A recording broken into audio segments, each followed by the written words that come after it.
We had a gentleman on here earlier that said his name was Dan, uh, breaking news man. He made the statement that they should have called the rocket Alice in reference to the honeymooners, Yeah. where he would say, "To the moon, Alice." So I responded to him and I said, "You're funny, Dan.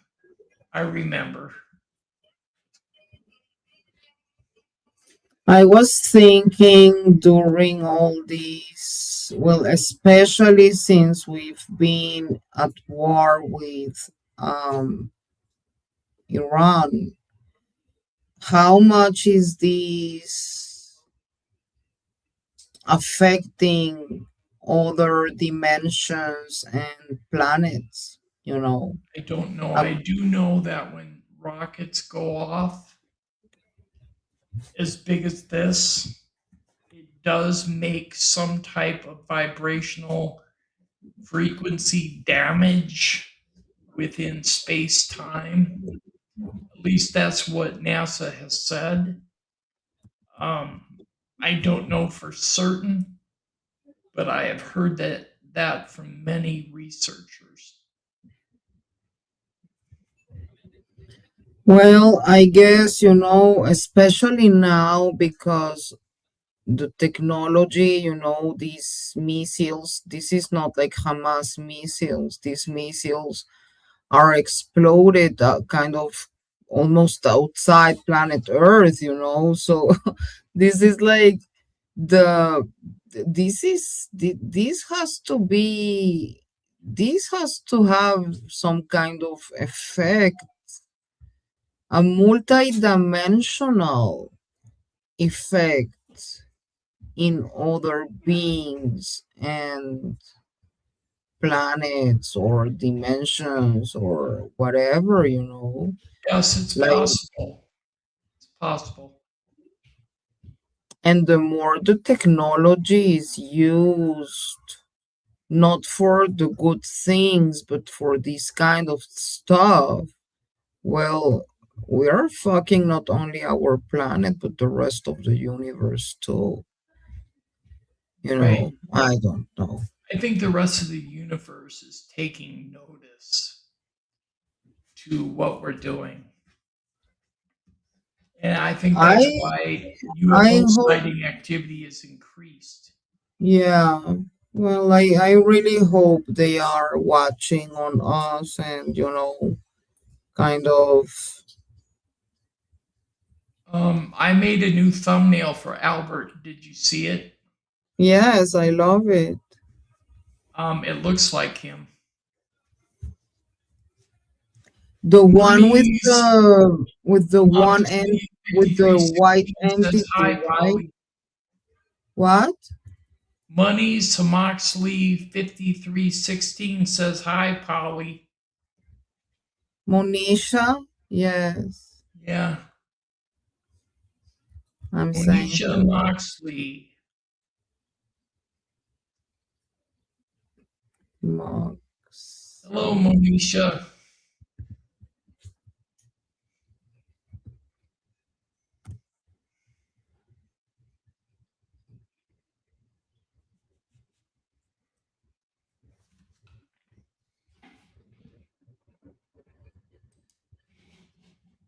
It's hard for me to type here. Oh my God, I just pray everything will go okay. Like, Oh, I me think the too. last time I saw something like this was when the one that exploded, that we had an Israeli astronaut inside. I forgot the name. Um, Hold on, I'll Challenger? tell.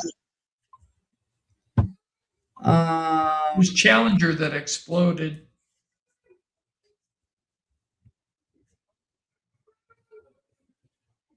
And then there was another shuttle that exploded too, but I can't remember the name of it? He was in the, hold on,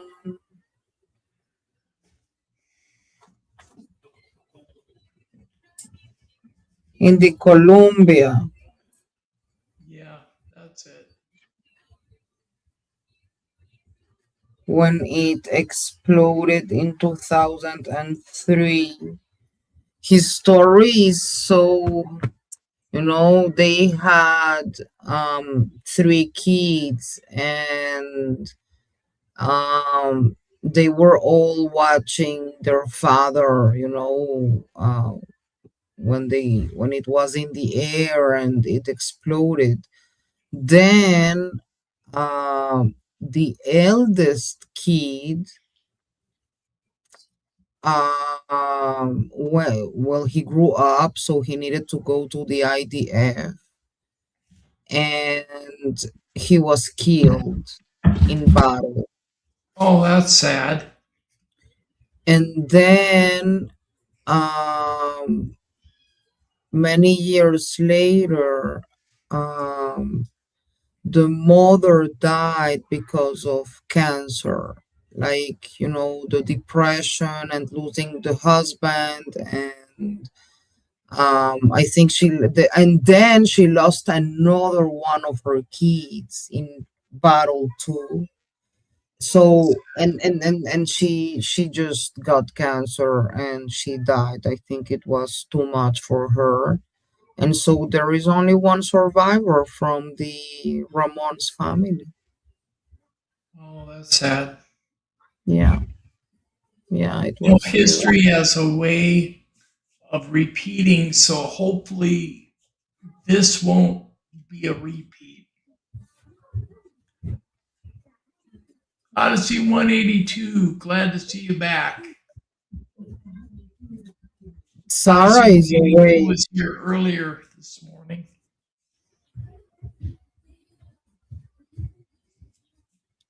Sarah is awake.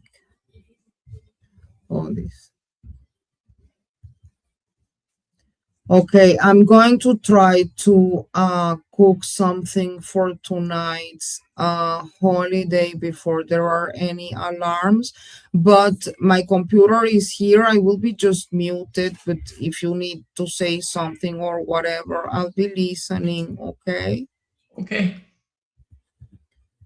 Thank you for telling me about this, hey, and you're welcome. I will see you. I'm here. I'm here. I'm just cooking. So Go ahead just and let me cook. know. All my love. I'll see you later. All righty.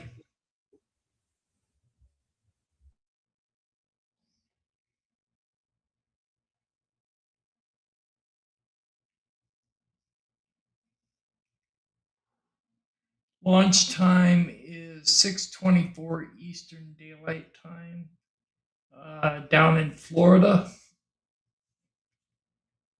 Um, so adjust your clocks accordingly. I mean, 6:24 Eastern Daylight Time would be 5:24 Central Time, 4:24 Mountain Time, and 3:24 in the afternoon Pacific Time.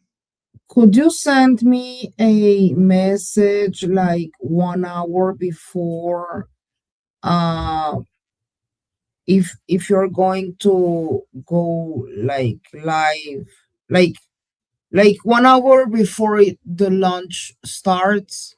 Yes, I can do that. If you can, if you Sure. can, if you're able to. If not, it's totally fine. I'm just, I can't believe it's already 2:30 here. Times here goes different now with the war, so I'm not really, conscious It's about only temperature. 6:30 a.m. here. Monisha, I'm located in Minnesota,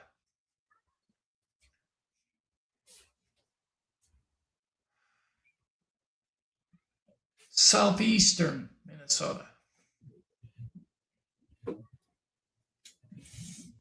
Mommy.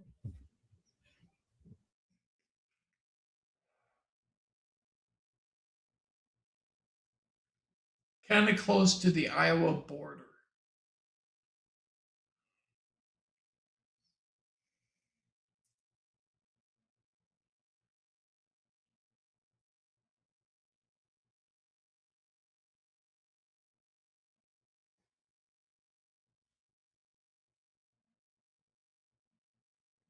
Well, Ohio, Monisha, has a lot of famous places for UFOs, especially Wright Patterson Air Force Base.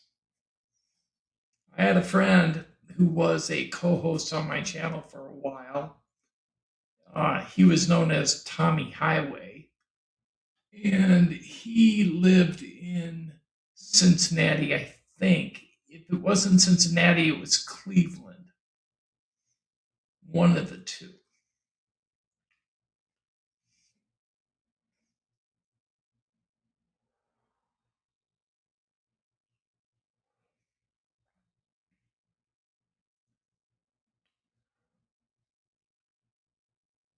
I've recently relaunched my channel.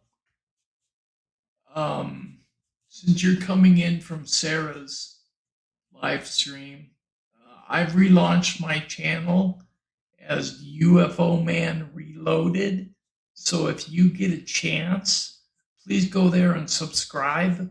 I really need the subscribers because my other channel was hacked and I was locked out of the account, and I'm still working on trying to get it back. I had 50,000 subscribers on that channel, and I'm starting over from scratch on this one.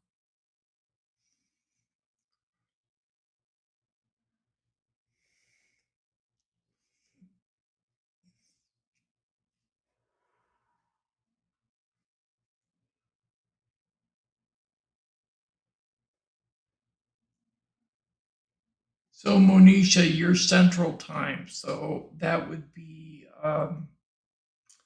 5:24 p.m. your time would be the launch time.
Monisha, I don't know what she's cooking exactly.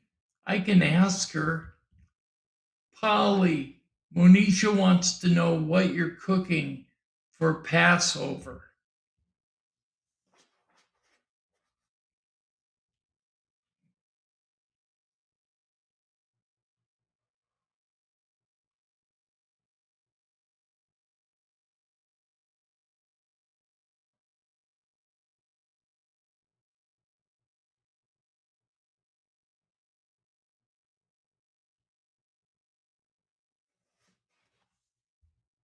She must be away from her microphone at this time.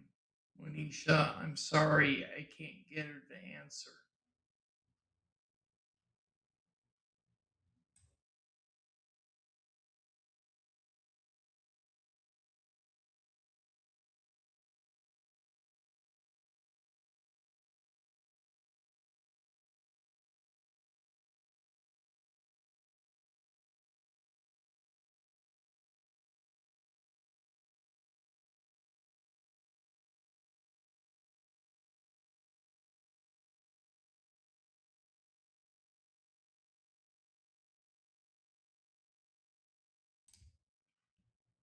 When I go back in my stream or on Sarah's channel, I'll have her make you into a moderator.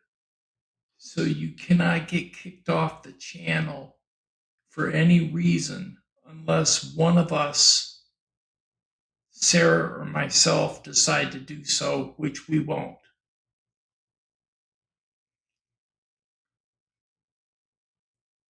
So that will protect you from anybody kicking you off the chat.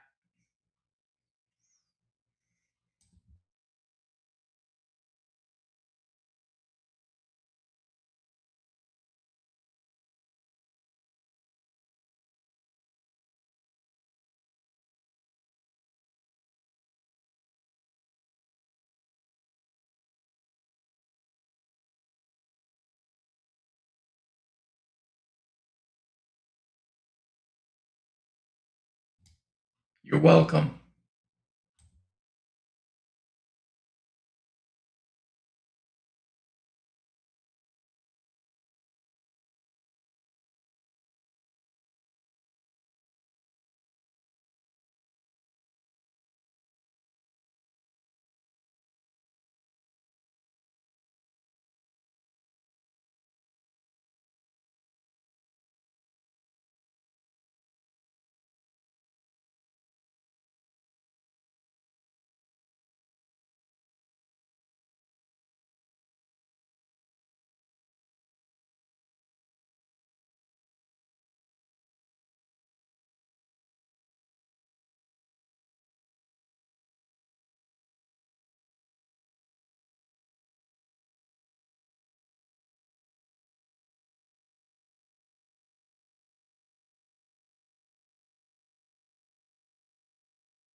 The launch of the Artemis 2 rocket to the moon is in 10 hours and 24 minutes Central Daylight Time. So that would be 5:24 p.m. Central Daylight Time. Otherwise, 6:24 p.m. Eastern Daylight Time, launching out of Florida.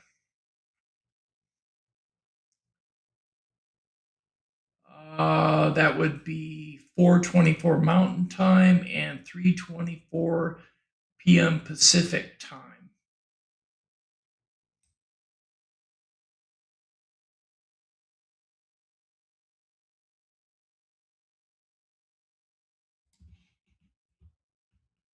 Same to you, Monisha. I hope all is well with your family and your extended family as well.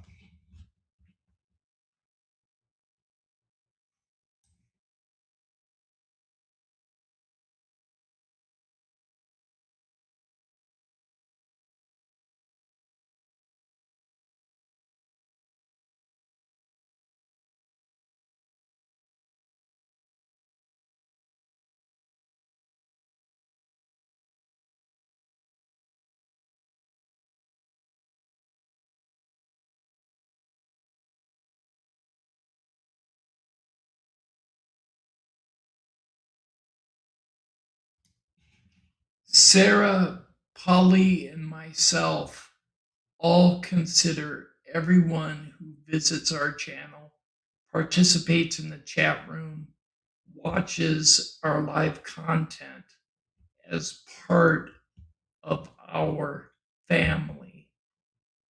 So you are part of our family.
Good morning, Samo Rockstar. How you doing? Samo, great to see you. Great to see you all joining.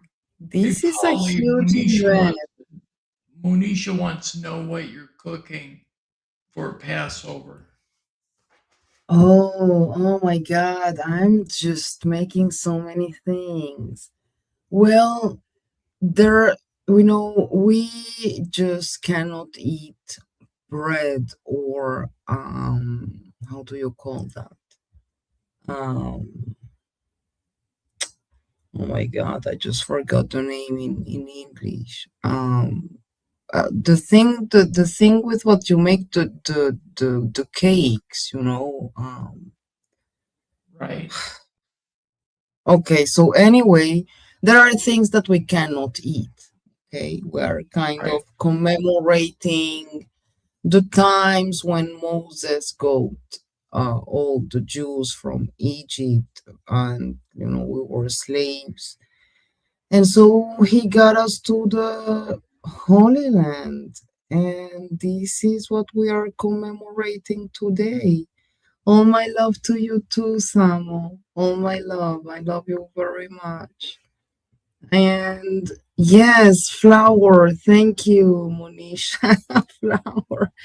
Thank you. I need to explain that, it's been tough. My concentration is like underground.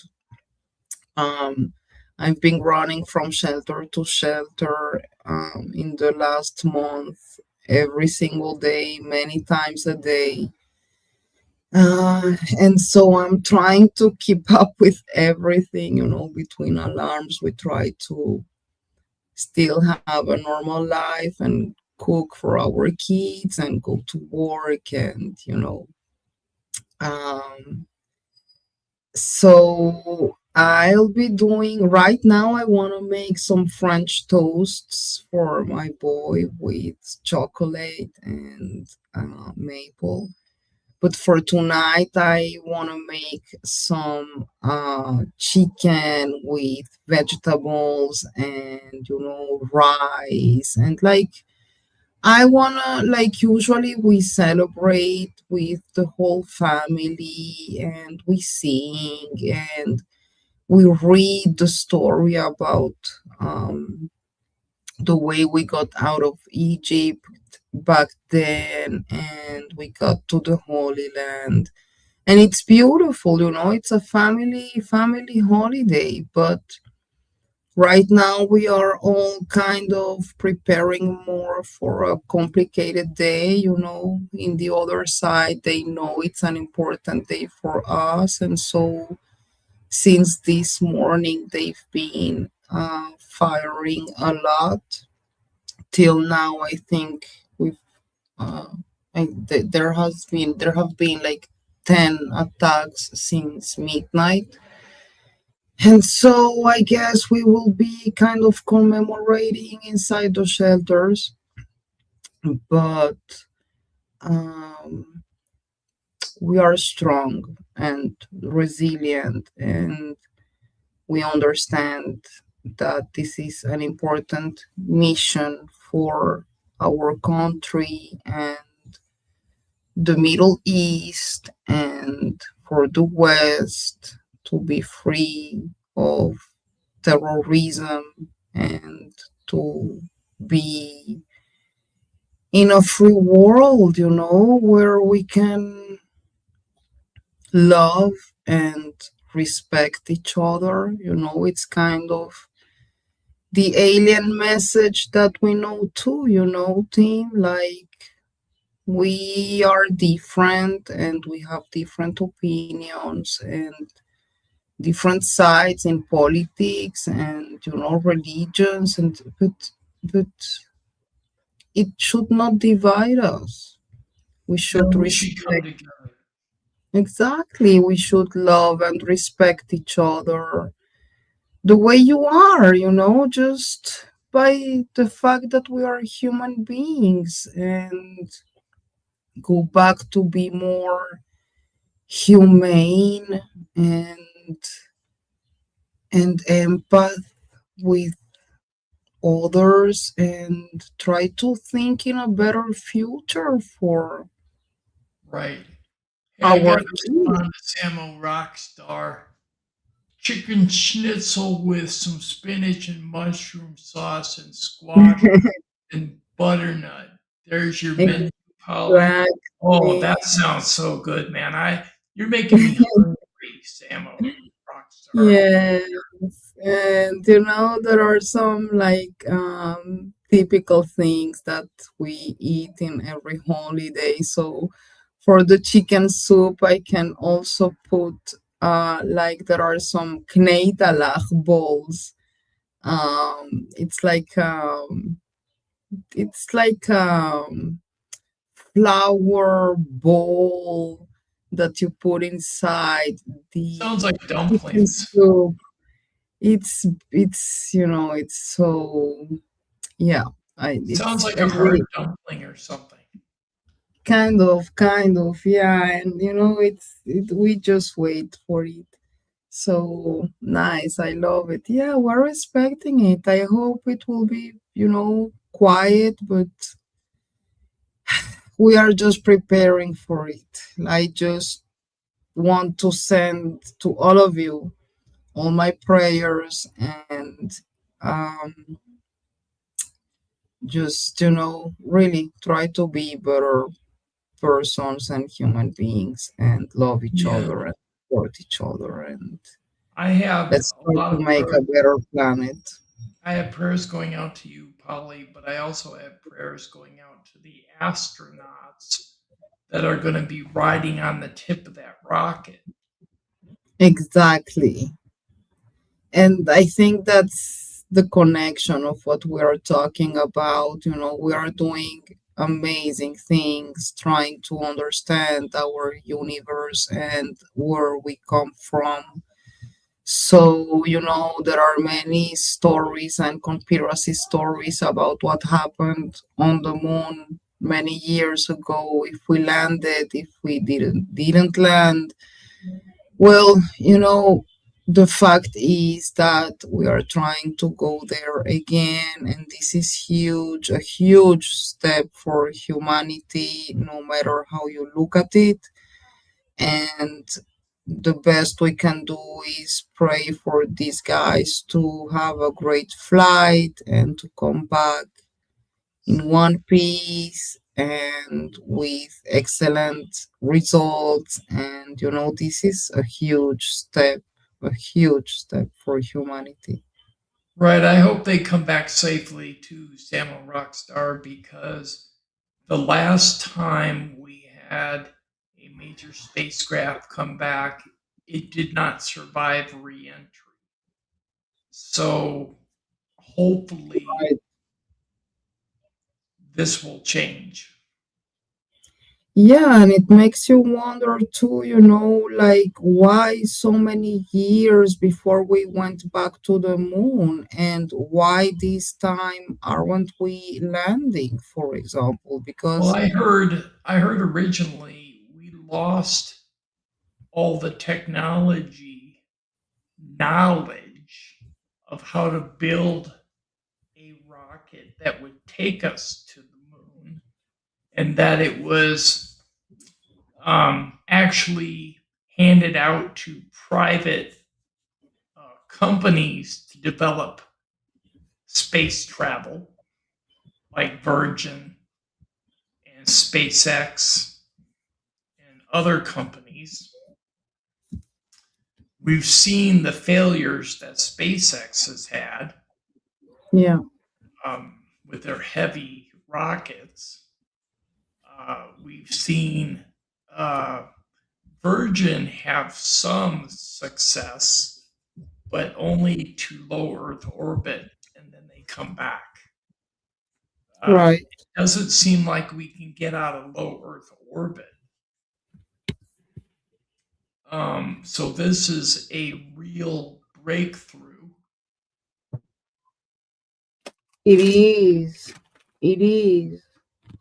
And the more you see designs, articles in the different magazines, breakthroughs are done all the time about anti-gravity. And so I think there is much more as usual that is happening than that we don't know.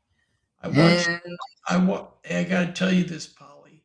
I watched a video last night of a small time scientist that claims that he has discovered how to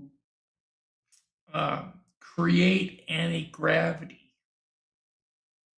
And he was showing how he could elevate objects in his laboratory. And you could see it on a video of how he used different types of current to create the anti gravity effect. It was like the Beale field, Townsend Beale field effect, where you decrease mass by like 87%.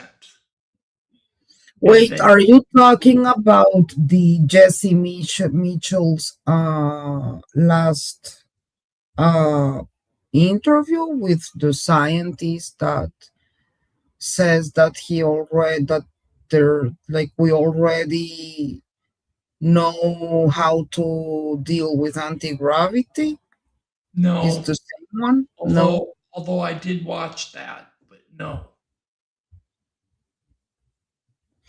Well, something is going on because you see all these scientists that we cannot find like for a month already, Right, you know and they are all related to the UFO phenomenon.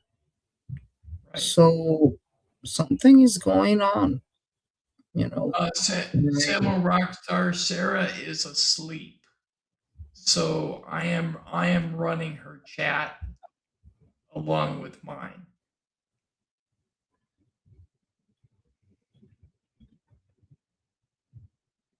I was just answering. Yeah, Samo, they tested the astronaut suits, and I read also an article about they were testing, the sun. They were some sun flares that could probably put in risk the craft, but they say everything looks okay. So there are so many things that can, you need to take in account everything, everything. I think Right. even the weight of the astronauts, I everything. had I had a cousin in the '60s that worked for NASA, and she created a device. She invented a device called a star charter. And the star charter was a navigation system that was placed on the nose cone of the Apollo rockets. And without it, they could not chart the correct direction to the moon because they can't see past the tip of the rocket because they could only see out the sides where the windows were, portals, and they couldn't see forward. So they had to use computers to plot their path. And if you consider the type of computers they used back then, they have less technology less technology in those computers in those rockets than what we use in our cell phones. Right, right. Samo Rockstar Interesting. says next week is the Bledsoe prediction, which is supposedly aliens are going to let us know that they're here. I know. Well, I am not a fan of those dates things, but I guess the best thing we can do is just wait and see, like it's the same like, Greer has given so many dates already. Like, so I just, I'm not going I to state my feelings on Greer because I was a follower of Greer for years, but I gotta say now I'm not. I just think, sometimes like my opinion is that, again, I personally respect very much every single person's beliefs and paths, and, but I don't think aliens think in date terms, like, okay, everything is prepared for 2027. Here we go. Like, I don't see them thinking like that, I don't think so either because we're looking at it from a human viewpoint rather than Exactly. a If non-human anyway, intelligence. if we talk all the time about time and time don't exist, and so like like no, I just feel that put some kind of expectation on people that should not be there, because we don't really know the way the aliens think and the way they see and feel about disclosure, and if they are involved in this or not, and the way if this is planned or not, like, so all those dates, other than confusing people, in my opinion, they also make the stigma more big about the phenomenon, because it sounds like Nostradamus talking about something that might happen, Last time I heard the story, like, they were talking about the Mayan calendar in the 2020s. It was 2019, I think, and Right? nothing happened. And then Greer, it was 2025 and nothing happened. So stop with the dates and let's concentrate on on consciousness, on our behavior, on trying to really make a sincere contact, with them, between us. Like, I don't know what to say. And if he's right and something happens in 2027, well, great, But like, I don't do nothing with that information. I'm going to read these comments from Samo Rockstar. He said, "Yeah, LOL, we have had many nothing burgers in the past. And let's not forget Avi Loeb, the boy who cried wolf 3 times. In the intelligence community, we were told to look out for August 28th, regular full disclosure. And then he said, correct, Polly, you're right, all guesses." Well, the only thing I can say about hold on, I need to plug my computer.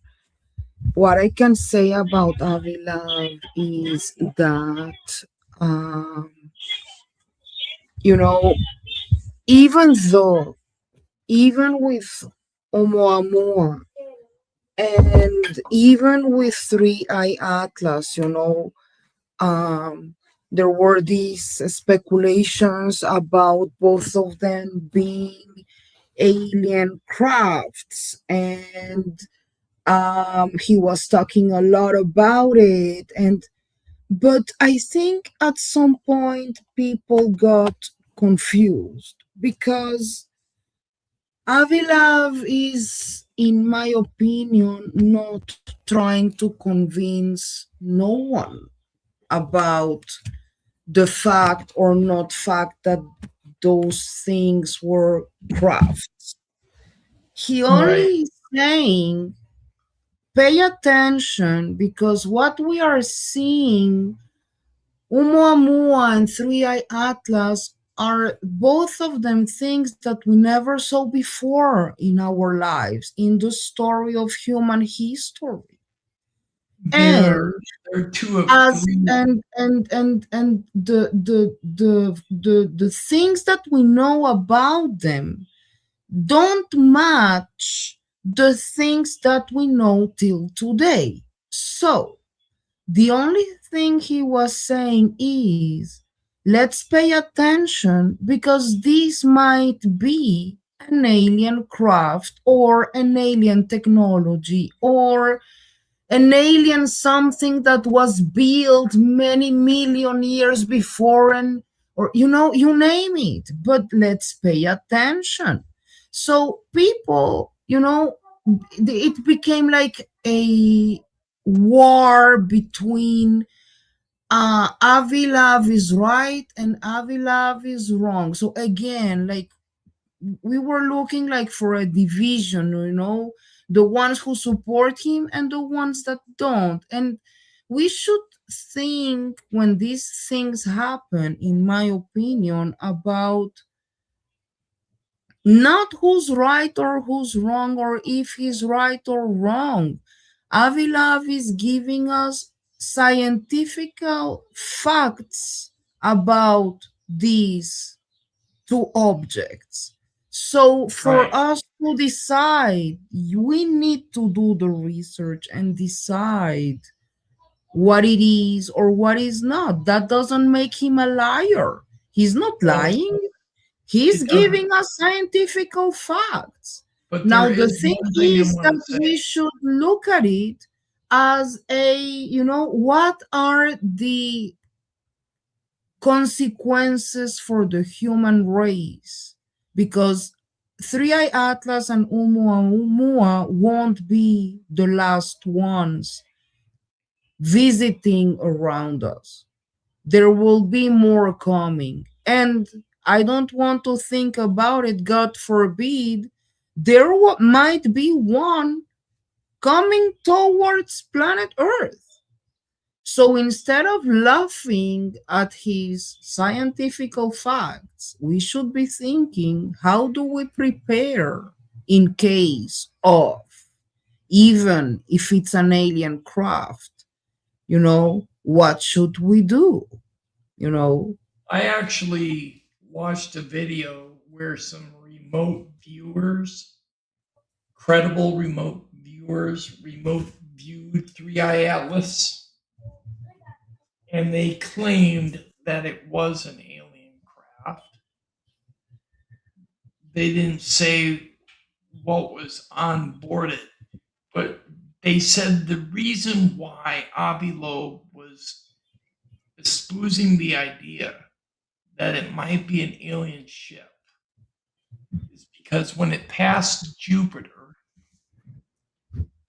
Jupiter's gravity did not affect the object as it passed by. Every other comet or rock that passes by Jupiter usually gets pulled into the atmosphere and broken up because of the immense gravity that extends outward for miles. yeah. So when Well, this object passed Jupiter, it wasn't even affected. It kept going on its course. That's unusual. yeah, and not only that, the last article talked about an unusual amount of alcohol inside Three Eye Atlas, and the jets that kind of jets that you can see there, Yeah, the and jets like, that were kicking out of it, out of the sides. yeah, They said so that was odd too. and it was so close to the sun and it didn't burn, like something about it is weird, and that is exactly what we are trying to find out. But it's Now, hard for us it to find doesn't out. have to it doesn't have to have like alien species inside of it. The fact that it's an Right. object that we cannot truly understand, that the facts about it look weird, that it came here, it visited us, and he went again like nothing happened. But this thing has been in our universe for millions of years. Go figure if it hasn't been there like since the dinosaur time. So we need to take in account that this can happen again and again. Actually, And Polly, they say that Three Eye Atlas came from outside our universe and came into our universe. It's an intergalactic object. Um, so it's come from outside our universe into our universe. It passed through and past the sun, and it looks like it's going to turn around and go back. yeah, And so who I knows heard. of a rock that can change direction without the help of gravity or gravitational lensing? You know, who knows Yeah, so I heard. that? But this thing was doing it allegedly under its own power. Hey Samuel guys, I'm Rockstar going said, to I'll be back in 15 minutes. I'll be hearing, but I need to end the French toasts for my boys. So I'll be right back, okay? I'm listening, but I okay, need to finish the cooking. So I'll be right back. okay. So Polly's taking a break and she'll return in a few minutes. A guy monitoring Atlas said that it had 3 times jet points at the back. All three election points were 120 degrees apart, like ionic engines. Yeah, I've heard that too, Samo Rockstar. There were 3 spots of light seen at the back. Yes, ejection. Yeah, I know that's what you meant. Um, there were also supposedly several lights that were traveling around it or with the object. Um, and they were self illuminated. Nobody knows what those lights were, but those lights in themselves were huge because they could be seen with space cameras, with satellite cameras,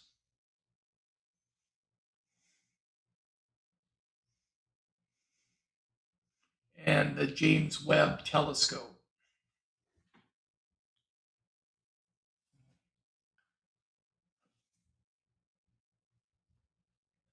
So hopefully, if the Artemis 2 space crew gets any images out there when they're out in space, I hope that the American public is privy to that content rather than having the US government classify it immediately.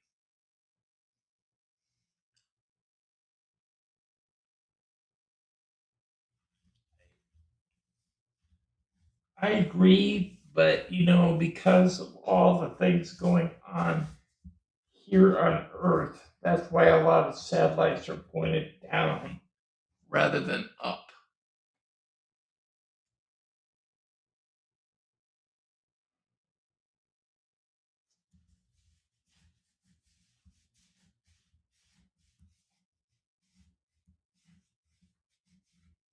I gotta tell you, Sam, we're rock star.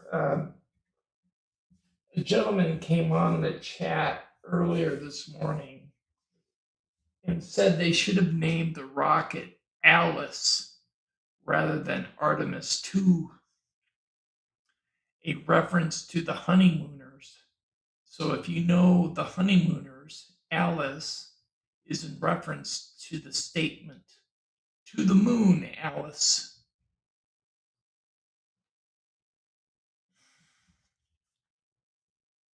Which I found quite funny.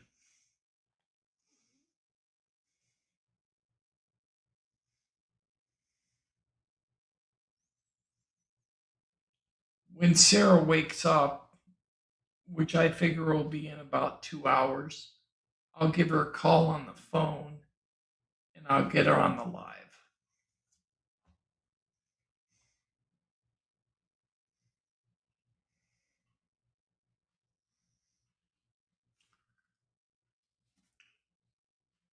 Yep, she's snoozing.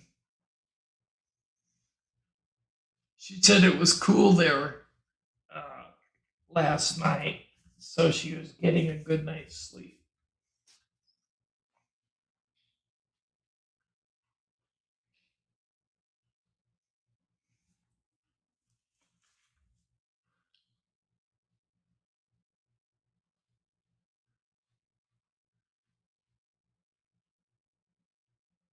So you're saying it's 2:15 in the afternoon for you?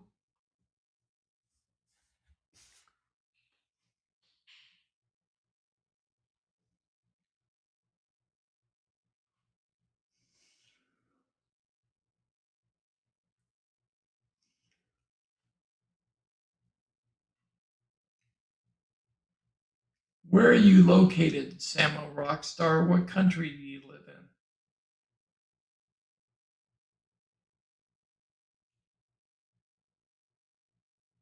Oh, so it's 3:15 for Polly.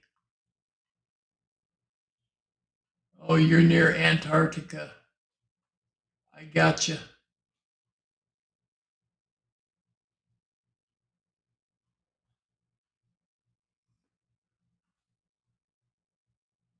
Durban.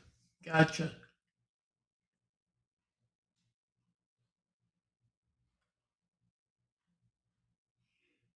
Well, that's a long way from where I live.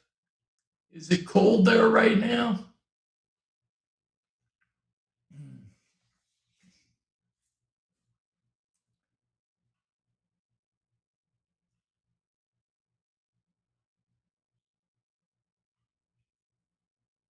You move around a lot. Next, you're off to the Netherlands. Gotcha.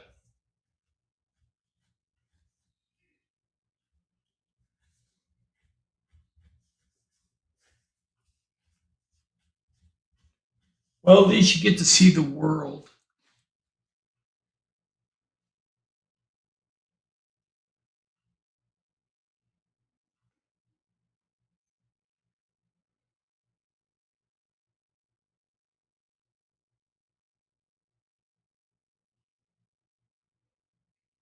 I'm in Minnesota, and right now it's 31 degrees Fahrenheit. So I would guess that would be probably around 14, 15 degrees Celsius.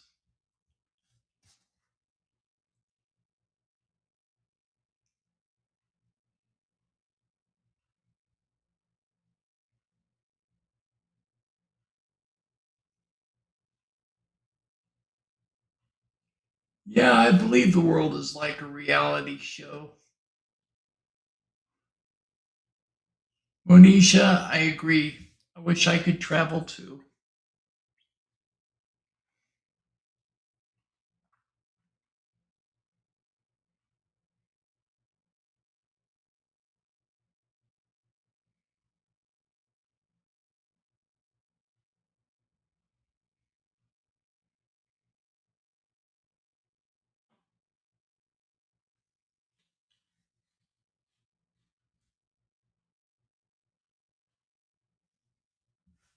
Yeah, Minnesota is freezing, but I gotta say that when it gets up to about 40 degrees, all of us are outside wearing shorts and t-shirts and starting up the grill because we're used to sub-zero temps.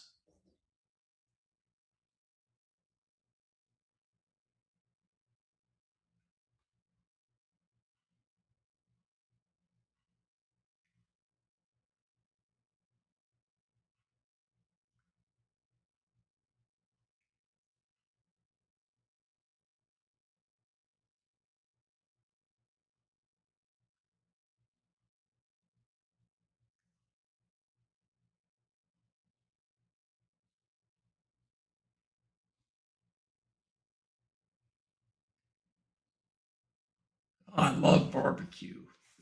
Barbecue is one of my favorite things in life, especially ribs or chicken. Mm-mm-mm.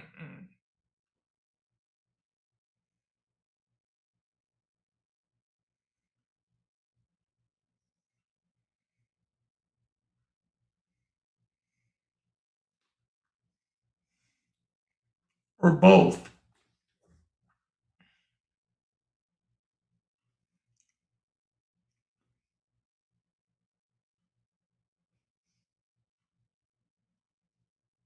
Part of the rocket is looking a little clearer now. It must be lightening up a little bit down in Florida.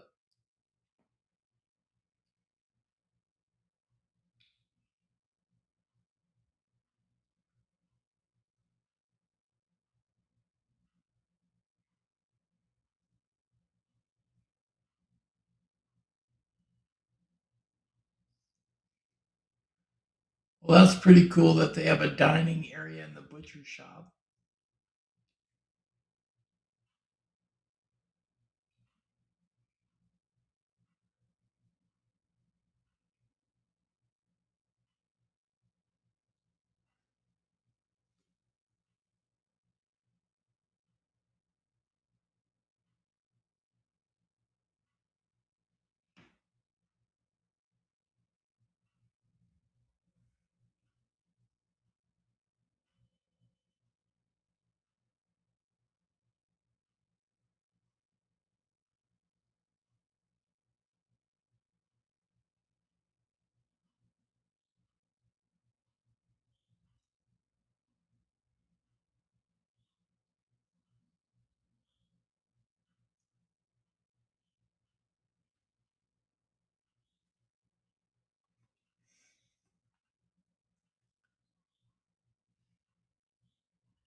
The other streams are the Artemis 1. I googled the Artemis 2 launch time and it's 6:24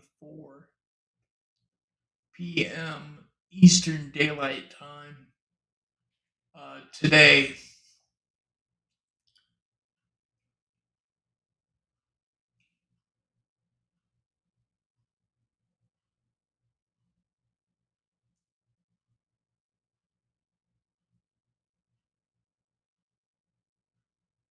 6 kids, Monisha.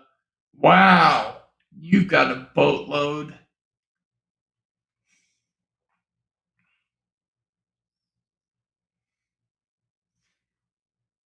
I'm impressed with the fact that you can take care of 6 kids all at once.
You're making me hungry too, but you know what you're missing? You're missing sauteed onions and mushrooms too, man.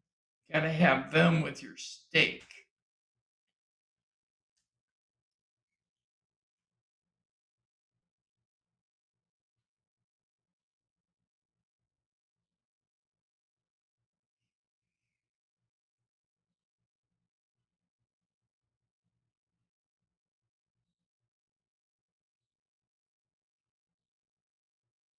You like mushrooms?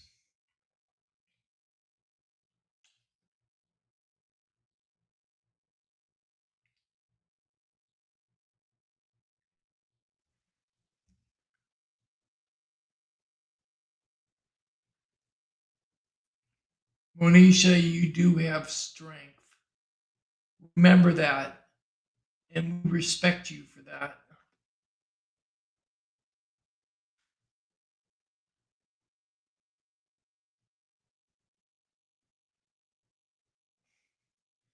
Well, Samo, now you're going to have to go and make some.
I'll be right back, guys. I'm going to go and check on the feed and see if it's still live where I'm accessing it.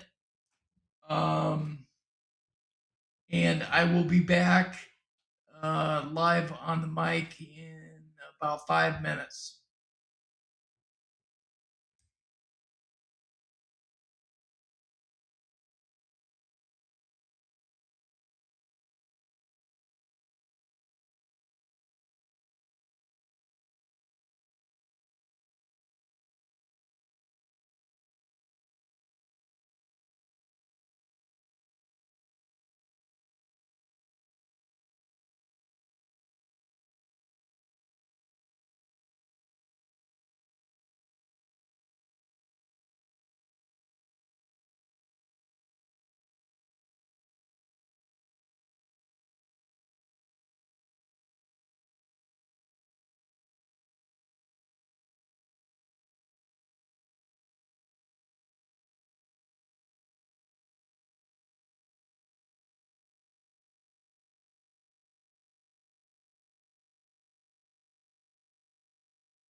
Guys, I'm just checking the Artemis 2 live feed so I can bring it to you up to date.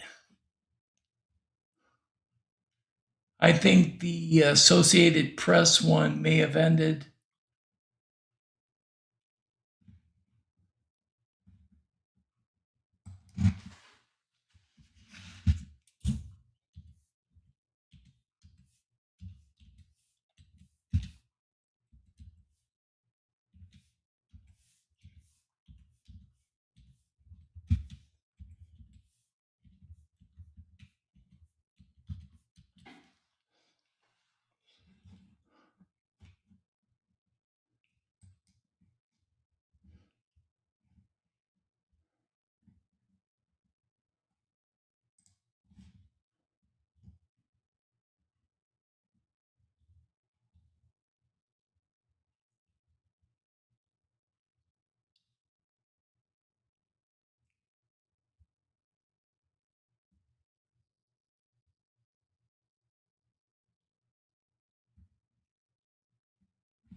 It says here that target liftoff time is 6:24 p.m. Eastern Daylight Time, or 22:24 Greenwich Mean Time.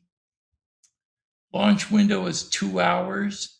Liftoff could occur anytime between 6:24 p.m. and 8:24 p.m. Eastern Daylight Time on April 1st, which is today.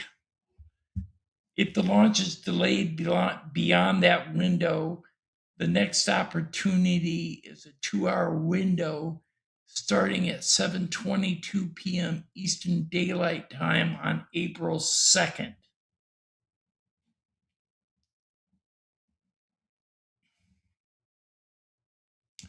Yeah, April's Fools. Yeah. Hi, Danny. Good to see you. My flock is not awake yet, but Polly's here.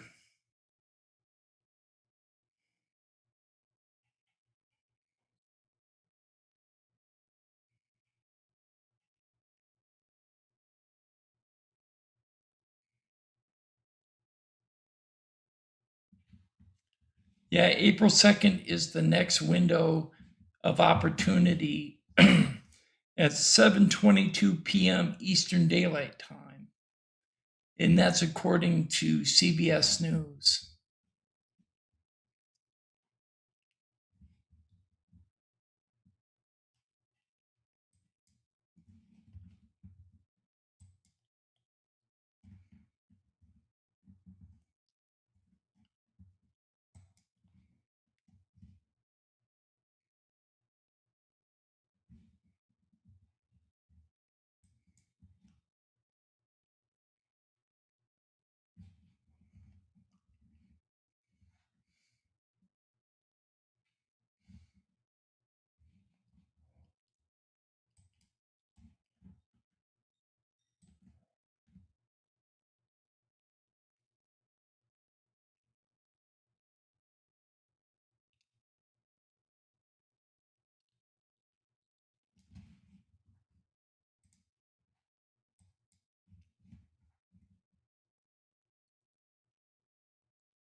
Here's the updated imagery for the rocket on the launch pad down in Florida.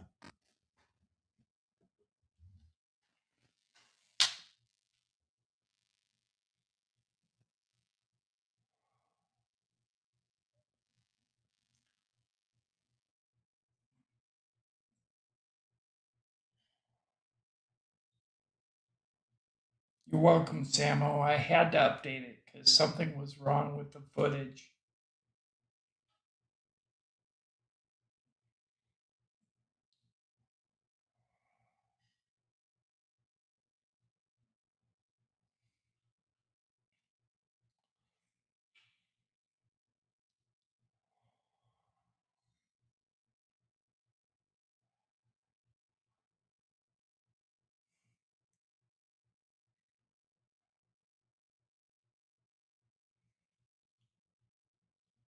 According to the weather reports at Kennedy Space Center, they say it's 80% favorable for launch today.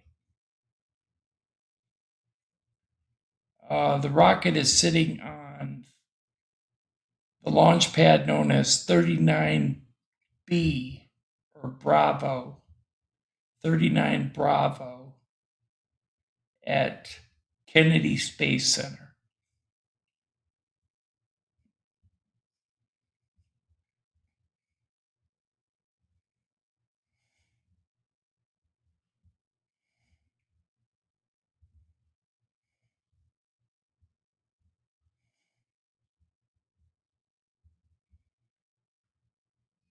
Danny, I've been up for 3.5 hours streaming this.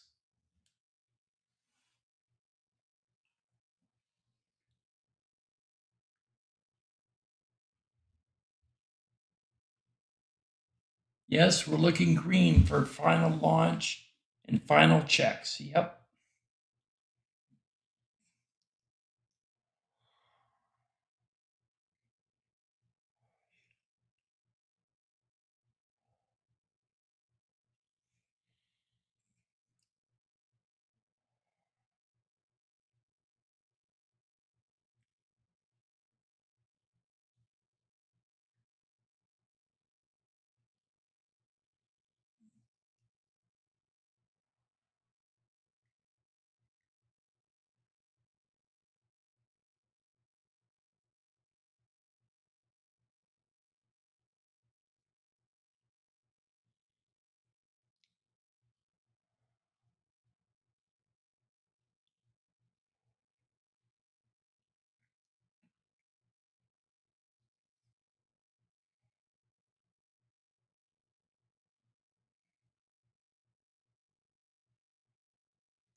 I agree with you. We are sleep deprived.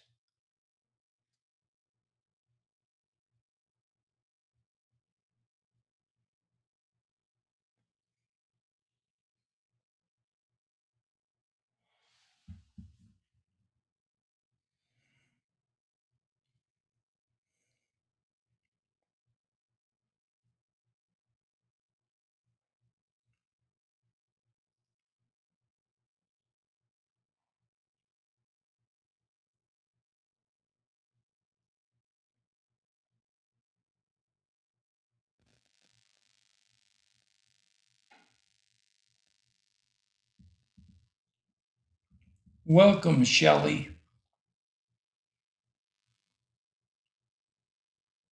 Polly's cooking at the moment, so she is muted.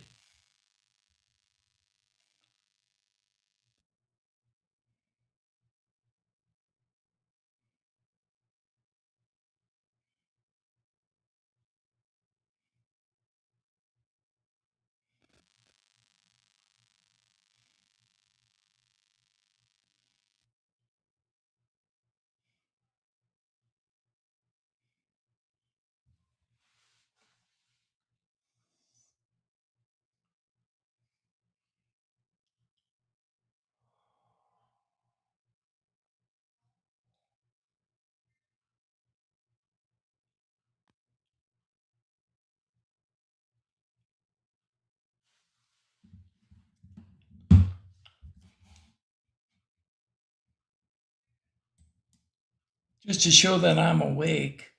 I am awake. Um, I want to say hello to everybody. Thank you for coming to the chat. Thanks to everybody who's watching online. I appreciate your attendance. This is a moment in history. First attempt at the moon in 50 years, if you believe that the first moon landing was legitimate or the first moon shots were legitimate. If you don't, that's fine. But this is an attempt at the moon with the Artemis 2 launch.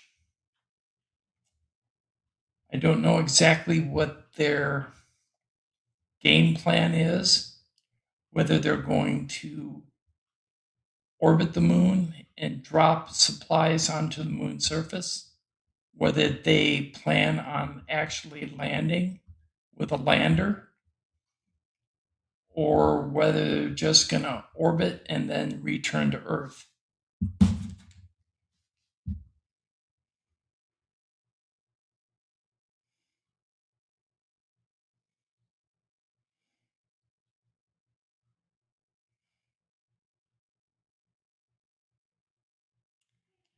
Polly says they are not landing this time, so that means that they're orbiting the moon and then coming back.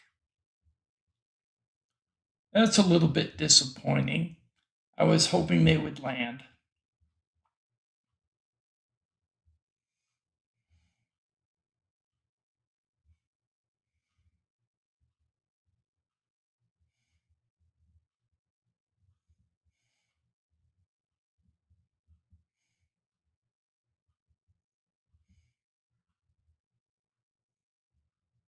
Me too, Shelley. I'd like to know what they're doing up there as well. I mean, they spend billions making this rocket, and then all they do is circumvent the moon and come back. That's like going to the store without purchasing any food. What's the point? I understand it's a test run.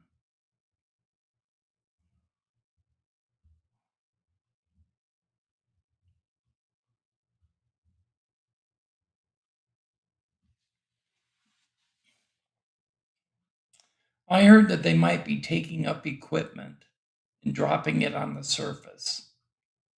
Um,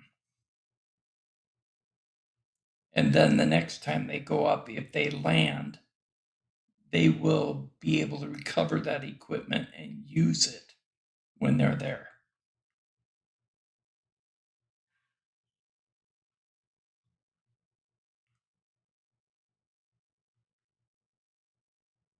Right? I do believe they have a different mission that they're not telling us. I do agree with that.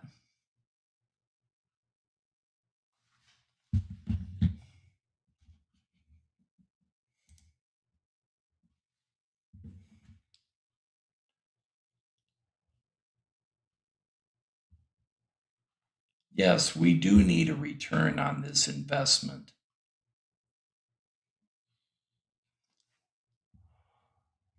I mean, if NASA wants to rebuild its credibility, they're going to have to show us something that is credible.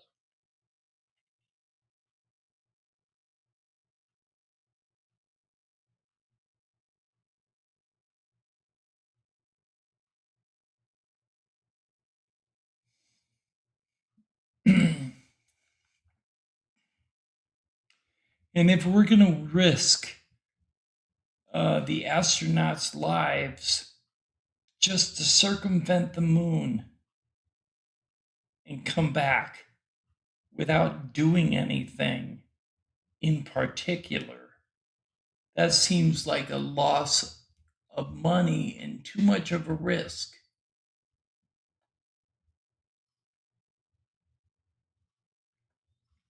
Yes, Shelley, I agree with you. There's always a risk.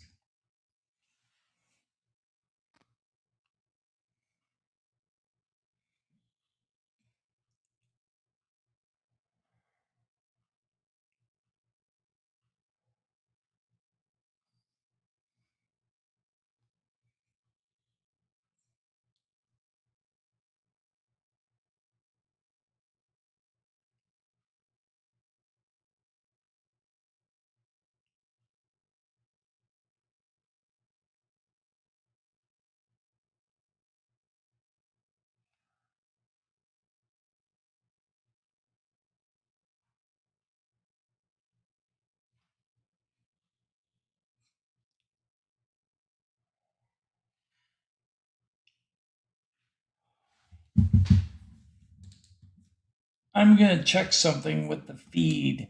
So I'm going to pull the feed off of the live stream for a second, and I will get back to all of you shortly.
I knew it was light in Florida.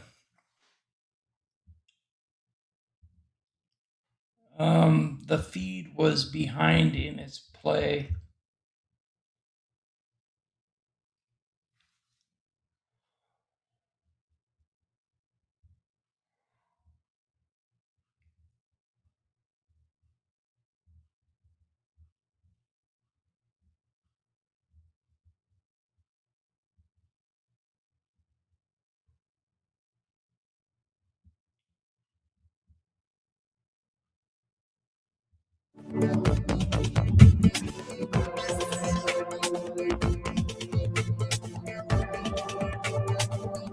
Europe, the Americas, Asia, and the Pacific departments.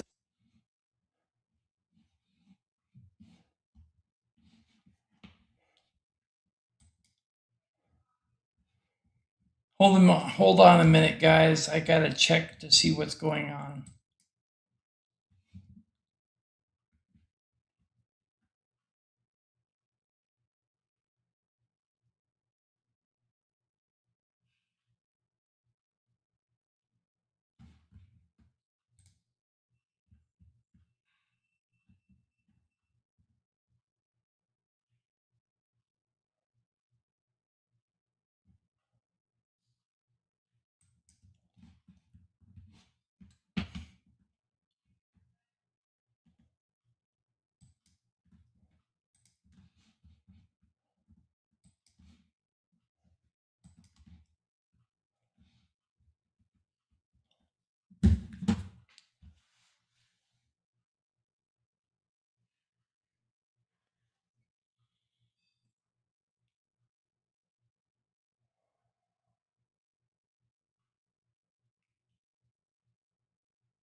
You would think, Samo, that they could have used an AI space drone.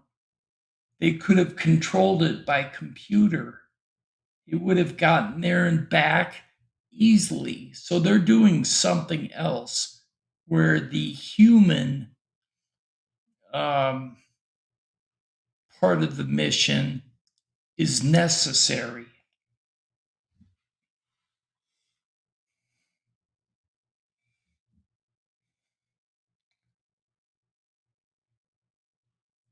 Launch is in 9 hours, 27 minutes.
Seems like a This is much Artemis Launch smaller Control. If control you are room. just joining us, we are currently 9 hours and 23 minutes and counting from the opening of today's launch window for the Artemis 2 mission.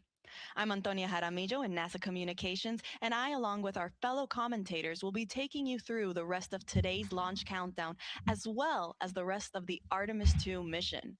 NASA will be providing 24/7 live coverage, starting with our propellant loading operations that is currently underway and will continue all the way through our splashdown operations. Now, the Artemis launch team, which you just saw there on your screen, they are in the process of loading cryogenic or super cold liquid hydrogen and liquid oxygen onto the SLS, or the Space Launch System rocket. That's a view of the rocket right there at Launch Pad 39B. where it will lift off for the agency's Artemis 2 mission. Now, Artemis 2 is a test flight. We will be sending our astronauts, Commander Reed Wiseman, pilot Victor Glover, and mission specialists Christina Cook and Jeremy Hansen on a 10-day mission around the moon and back. Now, we are currently again underway with our propellant loading operations. We are in what is called slow fill for the core stage liquid hydrogen tank and fast fill for the liquid oxygen tank. Now, slow fill refers to slowly loading that propellant. This is done so that teams are monitoring how the hardware is receiving this super cold, hazardous propellant that is being onboarded on the rocket. Following slow fill, that then transitions into fast fill when we start loading that propellant at a much faster rate. So oxygen is currently already in fast fill, and liquid hydrogen will soon follow suit. Now you can see there on your screen on the rocket, you can see maybe some little like checker marks that look to be on the solid rocket boosters. Those are the two nose cone shaped boosters in between on either side of the core stage.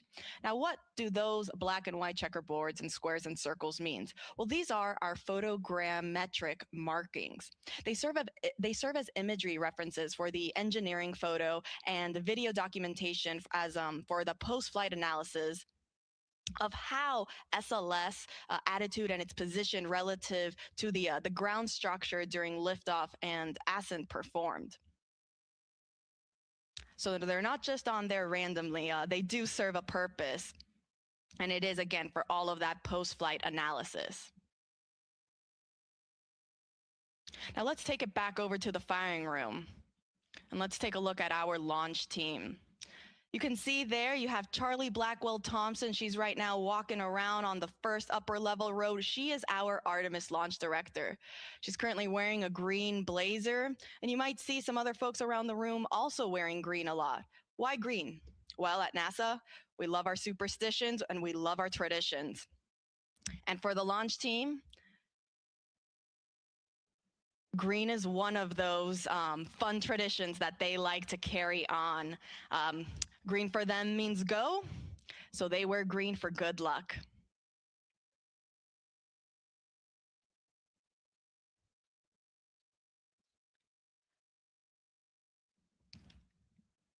Now, the launch team, they communicate with each other via these communication channels to update how we are in the countdown. I'll be monitoring those loops and I'll report out as each call out is made. The team actually just reported that we have now transitioned from slow fill to fast fill on the core stage liquid hydrogen tank. This means we are now in fast fill for both liquid hydrogen and liquid oxygen.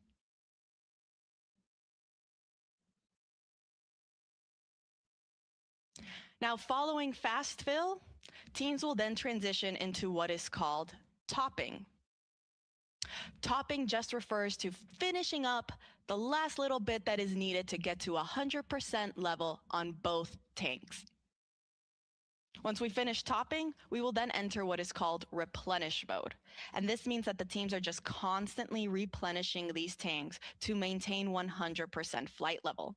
This is done because as the temperatures of these liquid propellants naturally warm up throughout the countdown, they will start venting off into a gas state.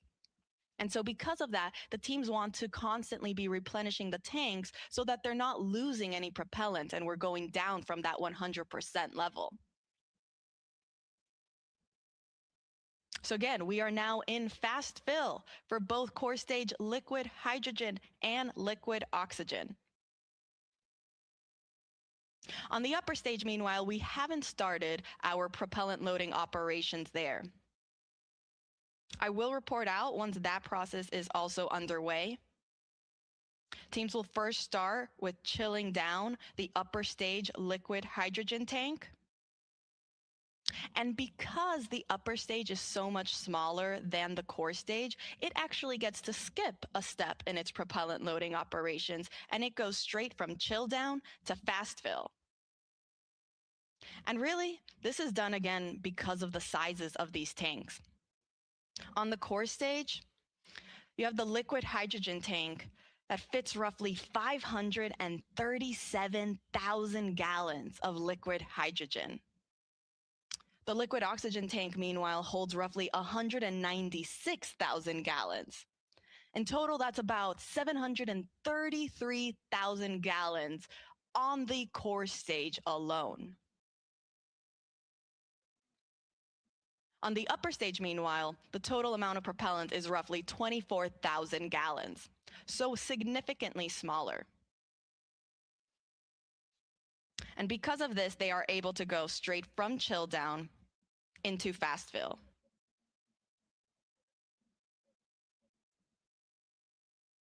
Now again, we have not started our propellant loading operations on the upper stage, also known as the interim cryogenic propulsion stage. I'll report out once that process is underway.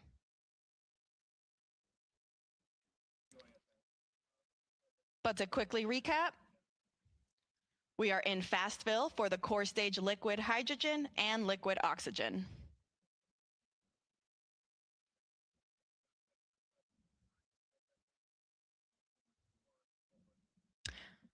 Now, all of these tanks on both the core stage and the upper stage are going to feed the engines underneath those both stages. On the core stage, there are 4 RS-25 engines. You see them there on your screen right there. So both the liquid hydrogen and the liquid oxygen tank, they feed those 4 RS-25 engines that start at roughly T minus 6.36 seconds until liftoff. That's when they get ready. And then on the upper stage, the liquid oxygen and liquid hydrogen tank feed that 1 RL-10 engine.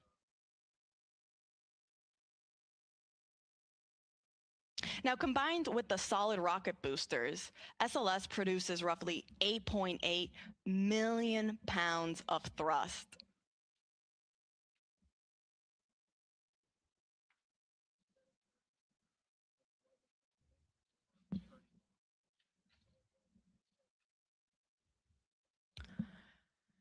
In total, it is 322 feet tall, taller than the Statue of Liberty.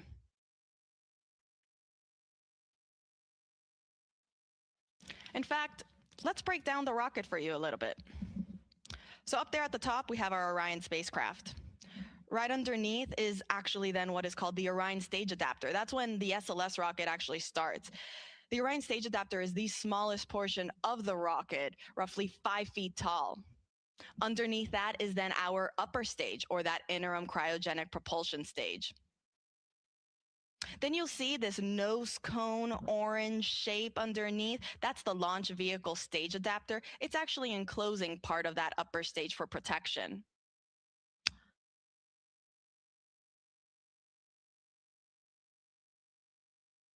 Underneath the cone-shaped structure,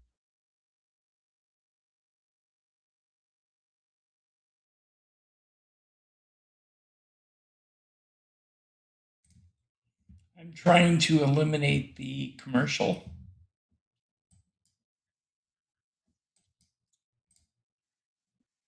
Okay.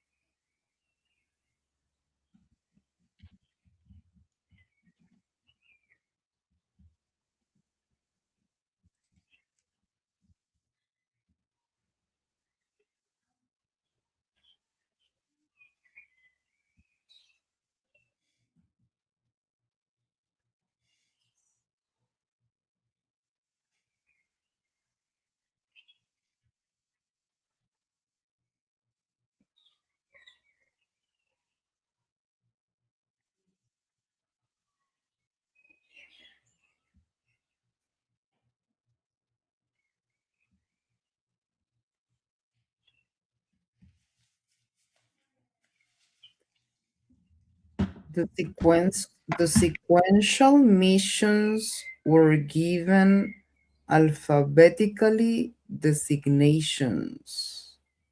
Did you know that? For example, type A flights like Apollo 4 and Apollo 6 tested the Apollo spacecraft without astronauts on board in Earth orbit. Apollo 7, which achieved the same but with a crew, was type C, and Apollo 8, which did the same in lunar orbit, was type C prime. Apollo 11, which accomplished Kennedy's challenge to the nation, was type G. The Apollo program did not include an uncrewed test of the command module in orbit around the moon.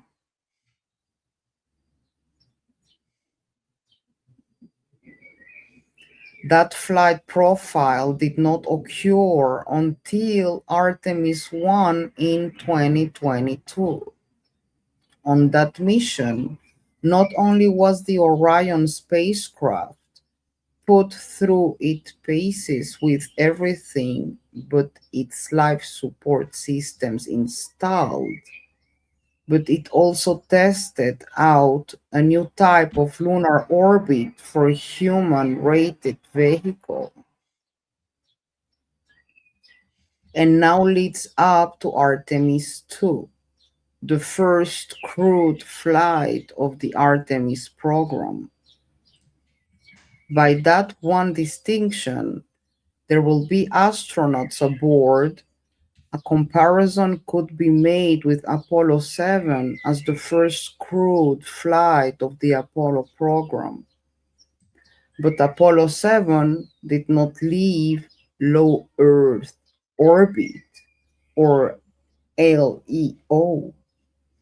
Artemis 2 will transfer from LEO, or low Earth orbit, to a highly elliptical Earth orbit, such that it reaches and then exceeds the distance that humans have ever traveled away from Earth. That's just amazing. It sounds science fiction, but it's just amazing. I am so excited. Can't wait to see it. I really pray it will go smooth and it will look beautiful and we will have new results and findings, and pictures and videos. It's really kind of sad that they don't land, I guess, after, so many years, and with all this new technology, maybe we would have expected for an amazing landing, and which is weird, but I guess they have their own thoughts about it and reasons, and so I guess we will just say and receive whatever happens with a blessing, because anyway, this is just a beautiful, amazing step for humanity, no matter how we look at it. And we are watching it live. Everyone, don't forget to like, subscribe, and comment after the show. That's the best way to support our shows.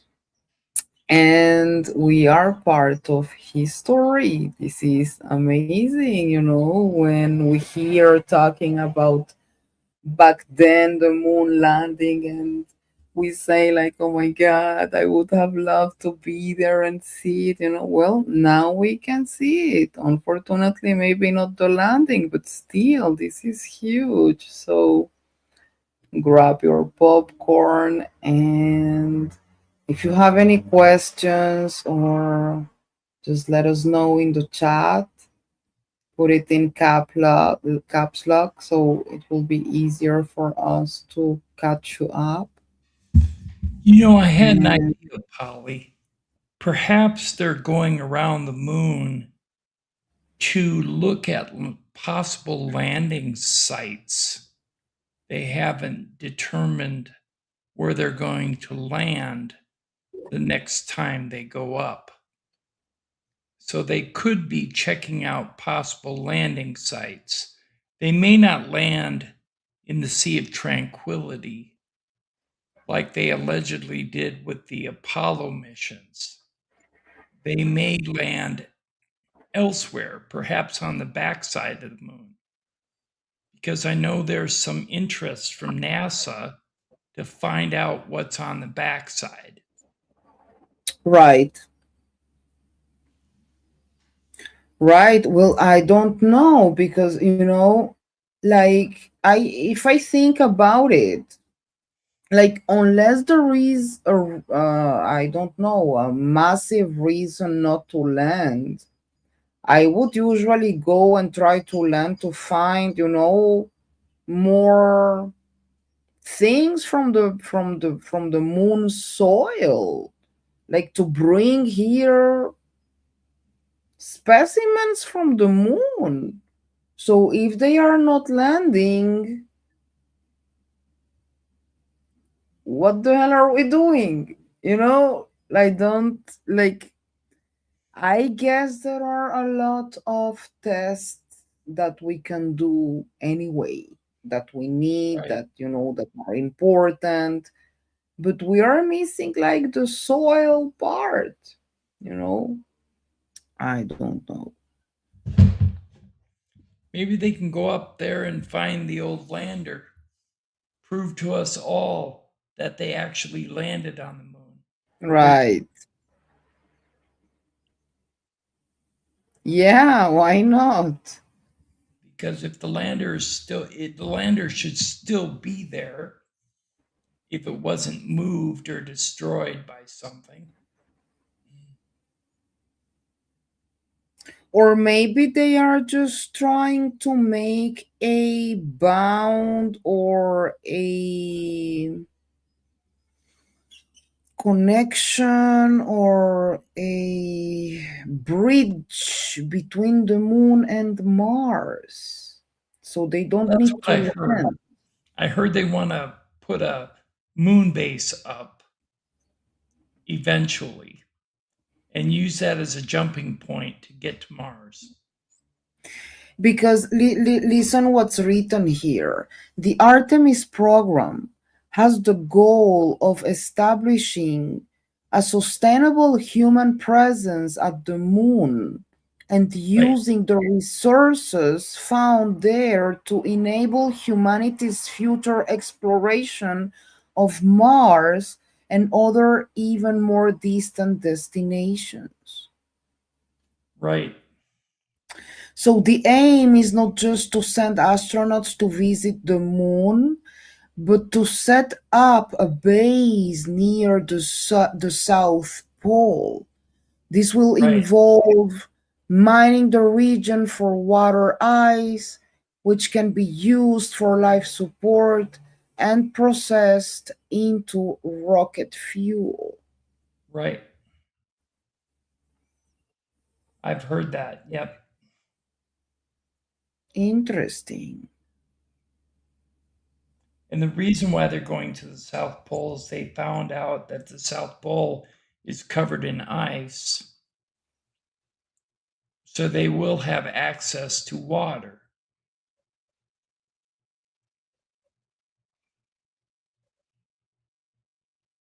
Danny, yeah, I've seen the movie Species. And bringing back soil may not work out for them. Well, if that's the case, then we'll know when they come back.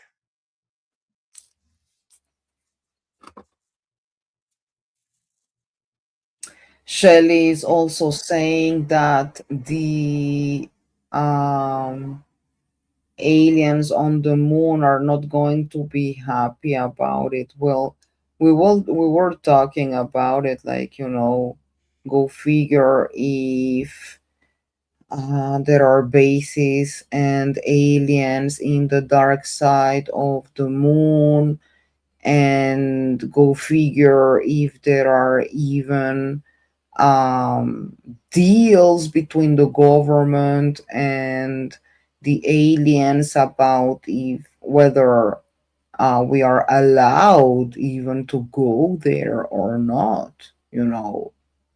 Have you heard about that I thing? have to be honest with you. I think we need to establish first whether there really are aliens on the moon. And if there are, and if the comment made on a back channel by one of the astronauts during the Apollo missions that said, "Sir, they're sitting on the edge of the crater and they're huge and they're watching us." If that was an actual transmission from the moon to NASA that was captured by ham radio operators, allegedly, then there would be some type of non human intelligence presence on the backside of the moon.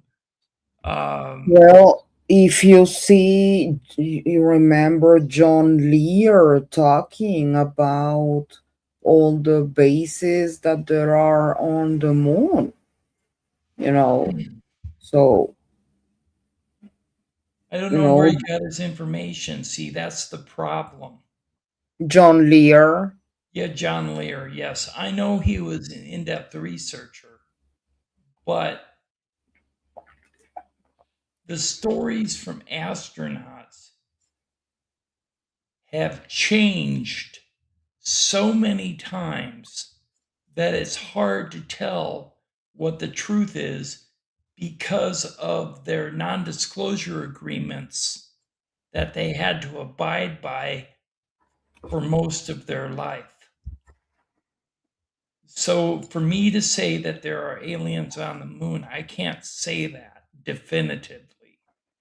What I'm going to say is this: there are people that are saying that there are, and there are people that are saying that there aren't.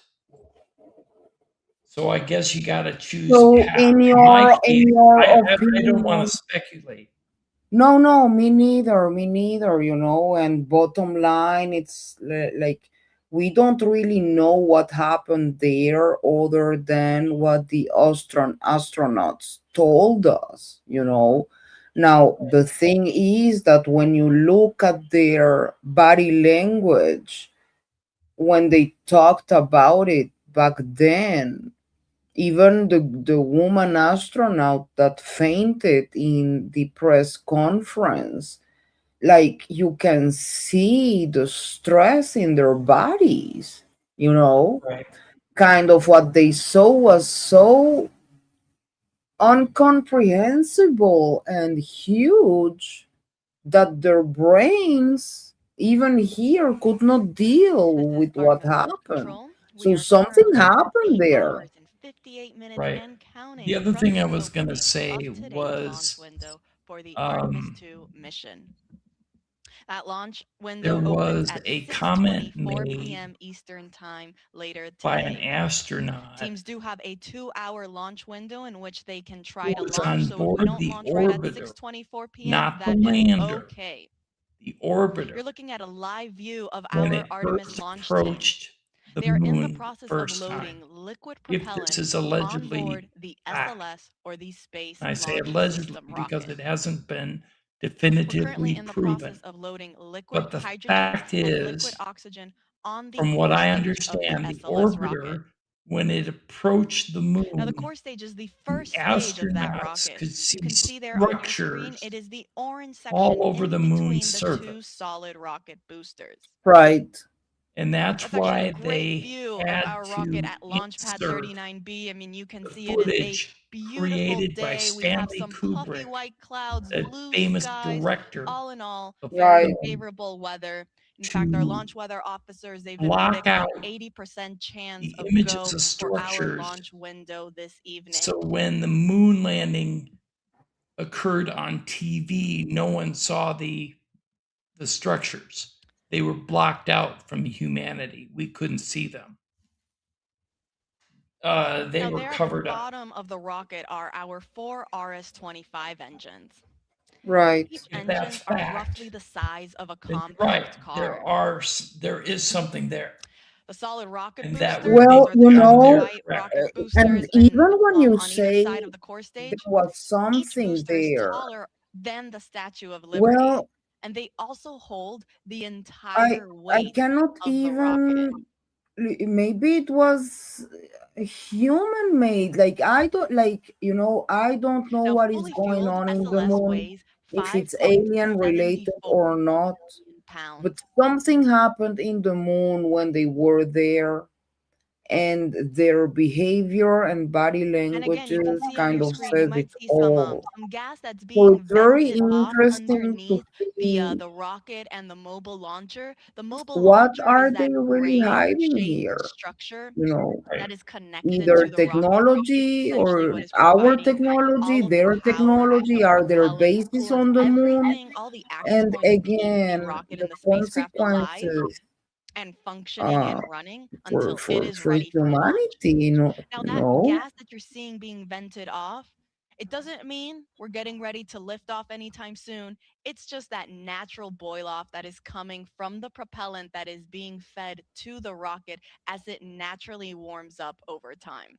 So, totally normal. We expect to see it. You'll probably expect to see it some more as we Kelly actually says, transition my and personal continue with our belief from my propellant loading procedures experience is and move forward only into the upper our stage, which is that company is second leaving it stage up on to top us, of the core but they stage, are tired of also known as waiting. the interim cryogenic propulsion stage. When we also start loading propellant Is on that board in that second reference to stage, we might NASA? also see some gas also starting to vent off at that higher level. In fact, you see there on your screen is a nice, better, closer up view of the upper stage and then our Orion spacecraft up on top. Now let's take you to a graphic of where we currently are in our tanking operations. You see there on your screen, on the left-hand side, it will tell you how far we are in our core stage loading operations. We're currently 28% of the way filled in liquid oxygen and about 30% of the way filled for the liquid hydrogen side. Meanwhile, for the interim cryogenic propulsion stage, that upper stage, you see it's all grayed out there because we haven't begun that propellant loading operations. I'll report out once that is underway. But for right now, we're just focusing on the core stage. Now, in the meantime, while the launch team is right now starting to fuel the rocket and that propellant loading is underway, our astronauts are getting ready to wake up and start their day.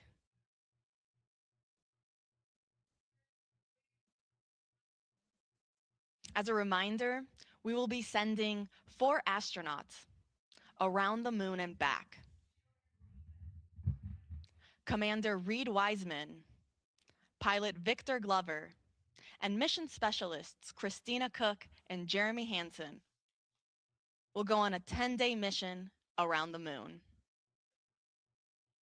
Artemis 2 is a test flight where we are going to test the life support systems with our flight crew on board. This is NASA's first crewed Artemis mission, and it will pave the way for our future Artemis missions for when we land humans back on the lunar surface.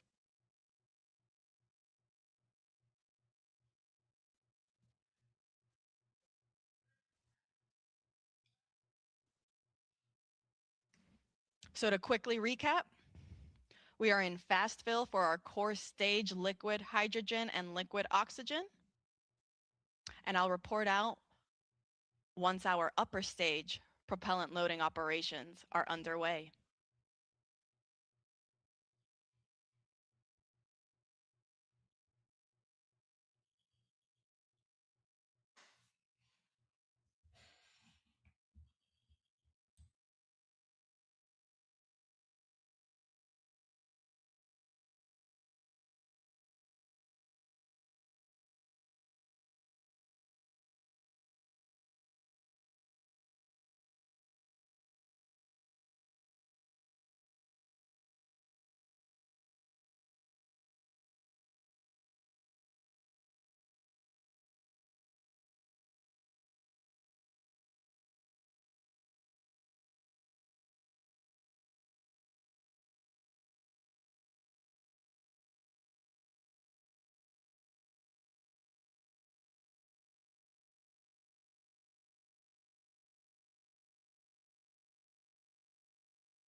This is Artemis Launch Control. We are currently 8 hours and 45 minutes and counting from the opening of today's launch window for NASA's Artemis 2 mission. Now that launch window opens at 6:24 p.m. Eastern Time, and teams do have a 2-hour launch window, which means that they can try launching within those 2 hours if they are unable to hit it right at the start at 6:24. Now, the Artemis launch team is currently loading super cold or cryogenic liquid propellant onto the SLS or Space Launch System rocket. We're currently in our fast fill operations for the core stage liquid hydrogen and liquid oxygen tanks, and the teams just reported that they are also now starting their chill down operations for the liquid hydrogen tank on the upper stage, or that second stage of the SLS rocket.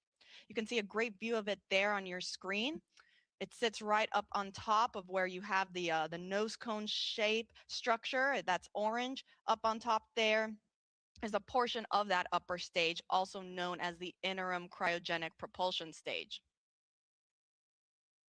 And then, if you're curious, the nose cone structure shape, that is called also the launch vehicle stage adapter. It is a part of the rocket, and it is enclosing also a portion of the interim cryogenic propulsion stage. This is done for protection, so you don't see the engine that's underneath that second stage, but it is underneath there, hidden behind the launch vehicle stage adapter. So again, we are now starting our chill down for the liquid hydrogen on our upper stage. Following that, we will then transition into fast fill for liquid hydrogen on the upper stage. Meanwhile, on the core stage, that is the first stage of the rocket, fast fill is already underway. There's a great profile shot. So right underneath that nose cone shape is then that cylinder orange structure. That is the core stage. It is one of the tallest first stages of a rocket that NASA has ever used for any mission. It's roughly 212 feet tall. In fact, in total, the SLS rocket and Orion spacecraft sit at roughly 322 feet tall.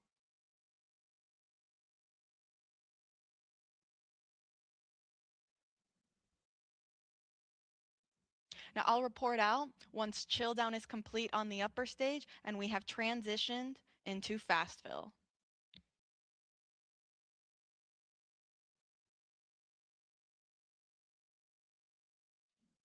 As a quick recap, Artemis 2 is scheduled to launch no earlier than 6:24 p.m. Eastern Time this evening. Teams do have a 2-hour launch window. And this mission will be sending 4 astronauts around the moon and back. We'll be sending NASA astronauts Reed Wiseman, Victor Glover, Christina Cook, and Canadian Space Agency astronaut Jeremy Hansen on a 10-day mission. They actually just got the go not too long ago to actually start waking up and officially start their launch day.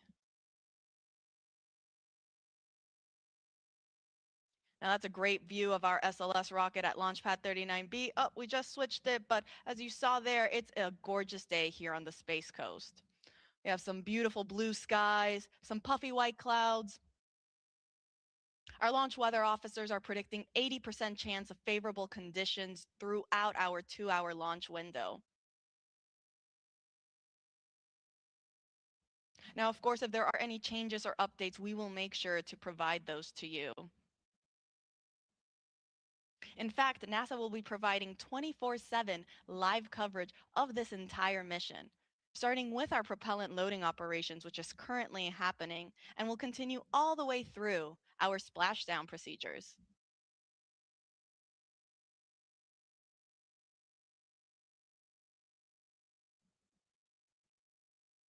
You can see there on your screen how to watch.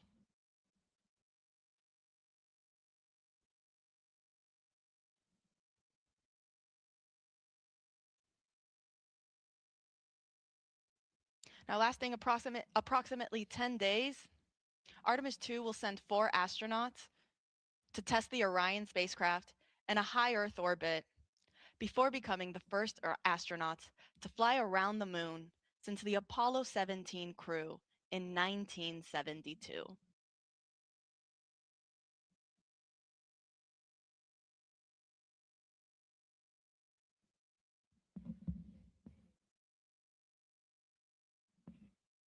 Again, we are in fast fill for core stage liquid hydrogen and liquid oxygen, and we are in chill down for the liquid hydrogen tank on our upper stage or interim cryogenic propulsion stage.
Ron, they're going around the moon. It's a 10-day mission.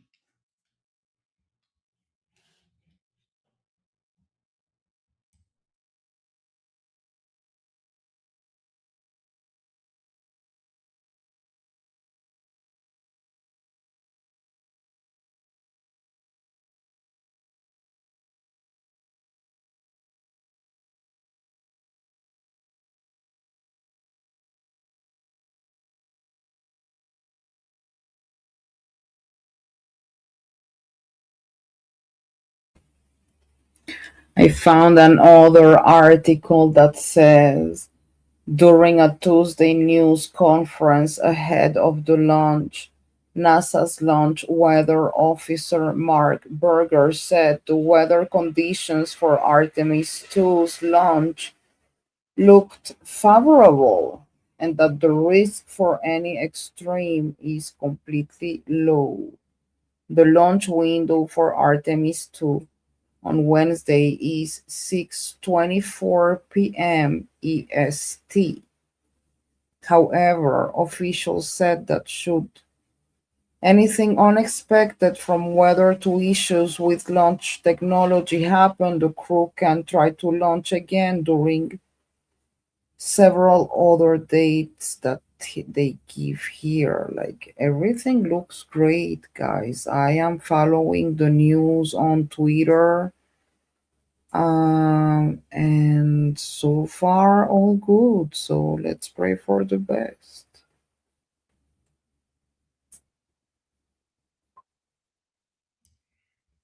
Yes, the lady that was talking on camera just a little while ago stated that they had an 80% favorability of launch today at 6:24 Eastern Daylight Time, which would be 5:24 Central Time, 4:24 Mountain Time, and 3:24 in the afternoon Pacific Time.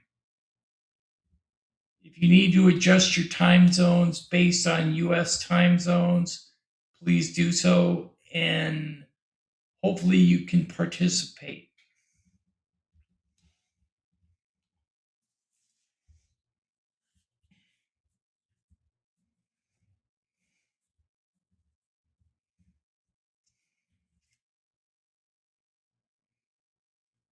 We welcome you to our channels.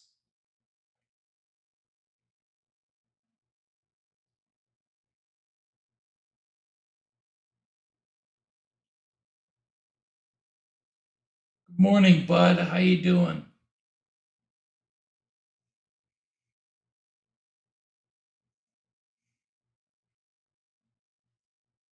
My flock is asleep, so I'm running her chat for her.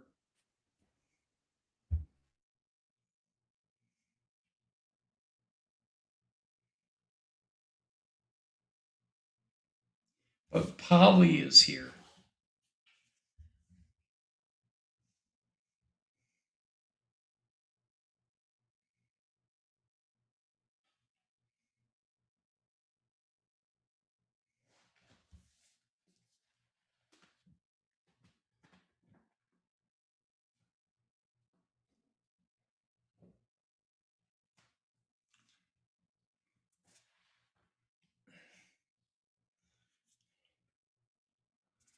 Every now and then, this feed breaks to a commercial. Hopefully, I can eliminate those commercials. Otherwise, we'll just have to wait until the commercial disappears for the feed to come back on.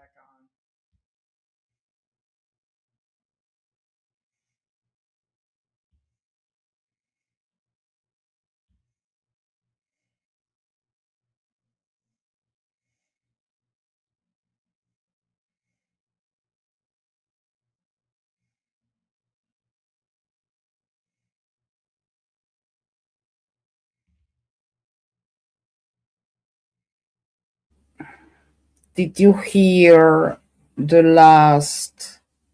Did you hear lately one of the statements coming from Vice President Vance about aliens being demons?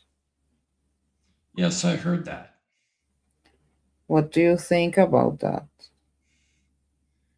I don't know. When I was speaking to Daryl Sims when we interviewed him a couple weeks ago, remember he made the comment that he had three graves in his room, and behind the three were five horrific creatures that he felt immediately were demonic in nature. So there's a good possibility that some of them are interdimensional, which could be demonic. Don't know. Can't say. It depends on what title you want to give the NHI, the non Good human morning from Florida intelligence. Space Coast. This is Artemis Launch Control. We are currently 8 hours and 30 minutes and counting from the opening of today's launch window for NASA's Artemis 2 mission. I'm Antonia Jaramillo in NASA Communications, and if you're just joining us, the Space Launch System, or SLS rocket, is in the process of cryogenic propellant loading. That means the launch team that is currently in Firing Room 1 that you see on your screen there are loading the cryogenic or super cold liquid hydrogen and liquid oxygen on the SLS rocket, fueling it for flight. Now, the team just reported that we have now started our fast fill operations on the liquid hydrogen tank on our upper stage of the SLS rocket. That is also called the interim cryogenic propulsion stage. It is the second stage of our SLS rocket. You have a great view of it there on your screen. Up at the top, if you see, you have the Orion spacecraft. Underneath there will be then actually the smallest section of the SLS rocket known as the Orion stage adapter. And then shortly underneath that is our interim cryogenic propulsion stage. Now, teams are now starting the fast fill operations for liquid hydrogen. Now, fast fill, as the name suggests, means that teams are just loading this propellant at a faster rate. Now, following the liquid hydrogen operations on the upper stage, teams will then also work on their propellant loading operations for the liquid oxygen tank that is also in there. In total, the SLS rocket has 4 tanks: 2 liquid hydrogen and 2 liquid oxygen, one of each on each stage. So you have there our upper stage, or the interim cryogenic propulsion stage, and then underneath sits the core stage. That is the first stage and the main stage of the SLS rocket. It is the orange segment that you see there on your screen in between the 2 solid rocket boosters. We are also in our fast fill operations for both liquid hydrogen and liquid oxygen on the core stage. So fueling is well underway, and everything is looking good so far for our 2-hour launch window that opens at 6:24 p.m. Eastern Time this evening. Now, Artemis 2 is scheduled to lift off from Launch Complex 39B. That's what you see there on your screen. That's where SLS is currently situated. And it is a gorgeous day here on the Space Coast. We have some beautiful white puffy clouds and some clear blue skies. We're looking at 80% chance of favorable weather conditions. And our astronauts that are getting ready to launch on this historic mission are now starting their day. They woke up not too long ago and will pretty soon go through all of the checkouts and steps that are needed before they're ready to get on their rocket. There's a picture of them on your screen there. From left to right, we have the pilot, Victor Glover. Then you have our mission specialist, Jeremy Hansen, and right next to him is our other mission specialist, Christina Cook. Next to her is then our commander, Reed Wiseman. These 4 astronauts will go on a 10-day mission around the moon and back on board the Orion spacecraft.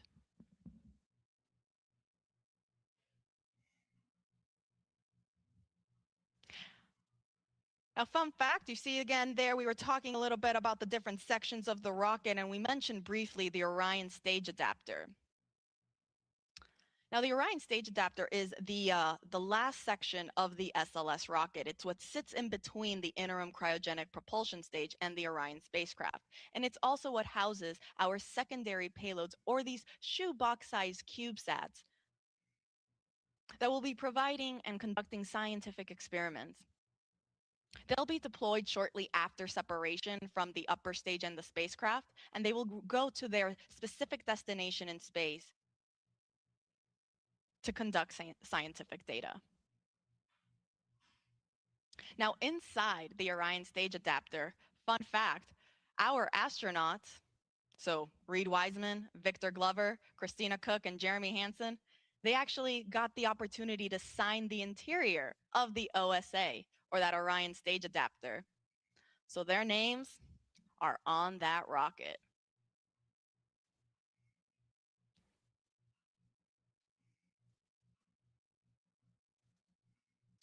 It is fully built by NASA at Marshall Space Flight Center in Huntsville, Alabama.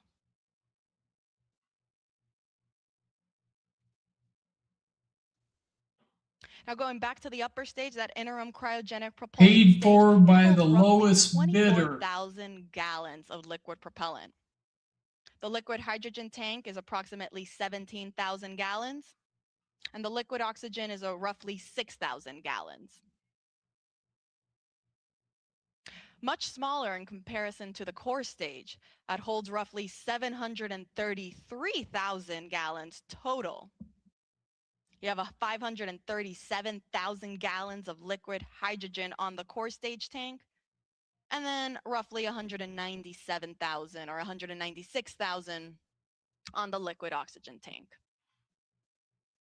Fully fueled, SLS weighs about 5.74 million pounds of thrust. And now all these four tanks, the one on the upper stage and the one on the core stage, they feed, all those Hi, tanks Sarah. feed into the engines at liftoff. I got So like the core no stage audio has here, man. four RS-25 engines that you What see do at you the mean bottom no of your audio? screen there. Hey, Sarah, good morning. It's one Good RL10. morning. Actually How are you enclosed doing, my by the large girl? aluminum stage adapter. I'm That is up. the nose cone That's how I'm shaped doing. connection on your screen there. It is I'm like, actually no way, you feeding guys are the up RL10 doing Which stuff. is engine. already good, you This say. is done on purpose to protect Yeah, I the got the birds upper in here stage. still. Sorry. Oh, you're the To sweetest. quickly Good recap, we are in morning. fast Sarah, stage I've been streaming for for almost liquid 5 hydrogen on hours. our upper stage. Yeah. We have not Good started morning. our propellant loading Yeah, good operations on the morning. liquid oxygen tank yet. I'll report out Team once has that been operation doing is a underway. great job. The truth is that we've been talking And about on the core many stage, meanwhile, we are things, still in our like fast fill operations for the both tanks, for difference both liquid between hydrogen and liquid this oxygen. moon launch and the last one many years ago. We talked about the fact that this time they don't land, but they kind of go around the moon, and then they will come back. Everything looks great, the weather too. And then the last question I made to Tim was about one statement that the vice president made lately on his opinion about the aliens and them being demons. So Tim was talking about the last interview that we had with Daryl Sims and the fact that he also mentioned it, right? Yeah. All right. So yeah, that's the update. I don't know. I think we should be very careful about calling the aliens demons, just because we should be very careful about where that statement comes from.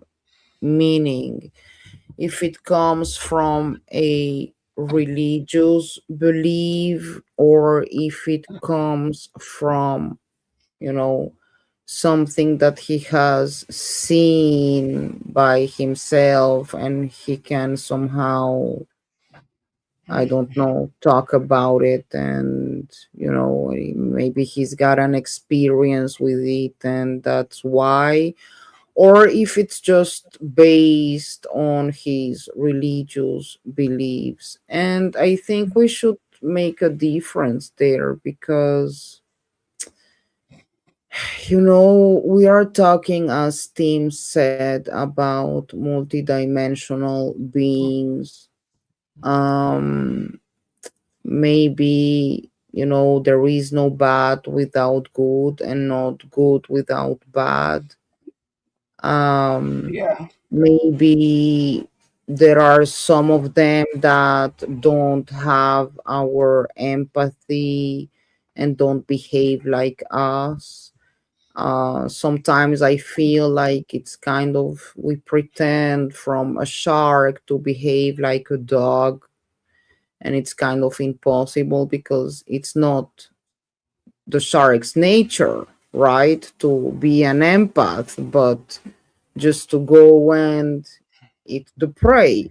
So I'm not saying that's what the aliens are doing, but I say there might be some entities that probably don't behave according to the humane empathy that we humans were born with.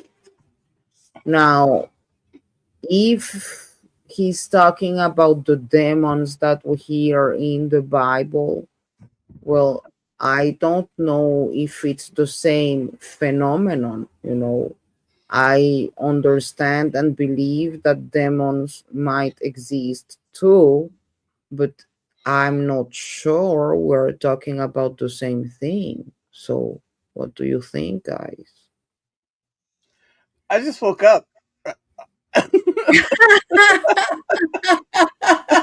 I wasn't expecting to go. You said you or I just woke up. I'm so sorry. You are I the best. I gotta do some waking up before I I can give killed any you. answers. you you just need a coffee. Oh my I just, god. I just I look at it this way. I'm sorry, I'm in a totally different hour. It's my 5 p.m. So I am running and it's 7. cooking and so yeah, I'm in a Yes, totally different state yes. of mind. It's I'm 7 a.m. sorry. here, and I just woke up. So I'm like trying to I figure this out. I'm like, already wait, went through I was everything. like, Oh my God, Tim's you're so live. funny. Wait, Tim and Polly are live. What day is it? What's happening? I had to go live because Albert rescheduled again due to family issues, Right? and Yeah, people were expecting a live, so I put one up. yeah. That's awesome. I'm sorry, I just woke up. I was gonna call you a couple hours later from now and wake you up. Oh yeah, no, I got up and I put it all together. I'm like, oh wait, he's live now. I'm so sorry. I'm gonna wake up and then I'll be useful to you. Just give me some time. Like you woke up and you were going straight to the moon, Yeah. right? Like, well, when I went to bed on Earth, I woke up on the moon. I don't know what happened. Can someone explain to me? Oh my Alright. god, you are so funny. Yeah. I'm like, I got the birds in here and everything. I'm like, I gotta figure this out. I gotta go play detective. And I was like, grab control to Major Tom. Where are we? Alright, well this is awesome. So Yeah, we this are is on the good. moon, babe. Almost there, almost there. All right. Just So make as a coffee, grab your popcorn, and we have about 6 hours to lunch. oh What do you boy. need? Today's gonna be a great day. I love it. All right. Anyways, Just good make morning, your everyone. backpack. We're almost leaving. Yeah, good morning, everyone. Sarah, NASA. Sarah, All Yeah. I'm streaming on your channel too. Yes, yes. That's how I figured out you were still live.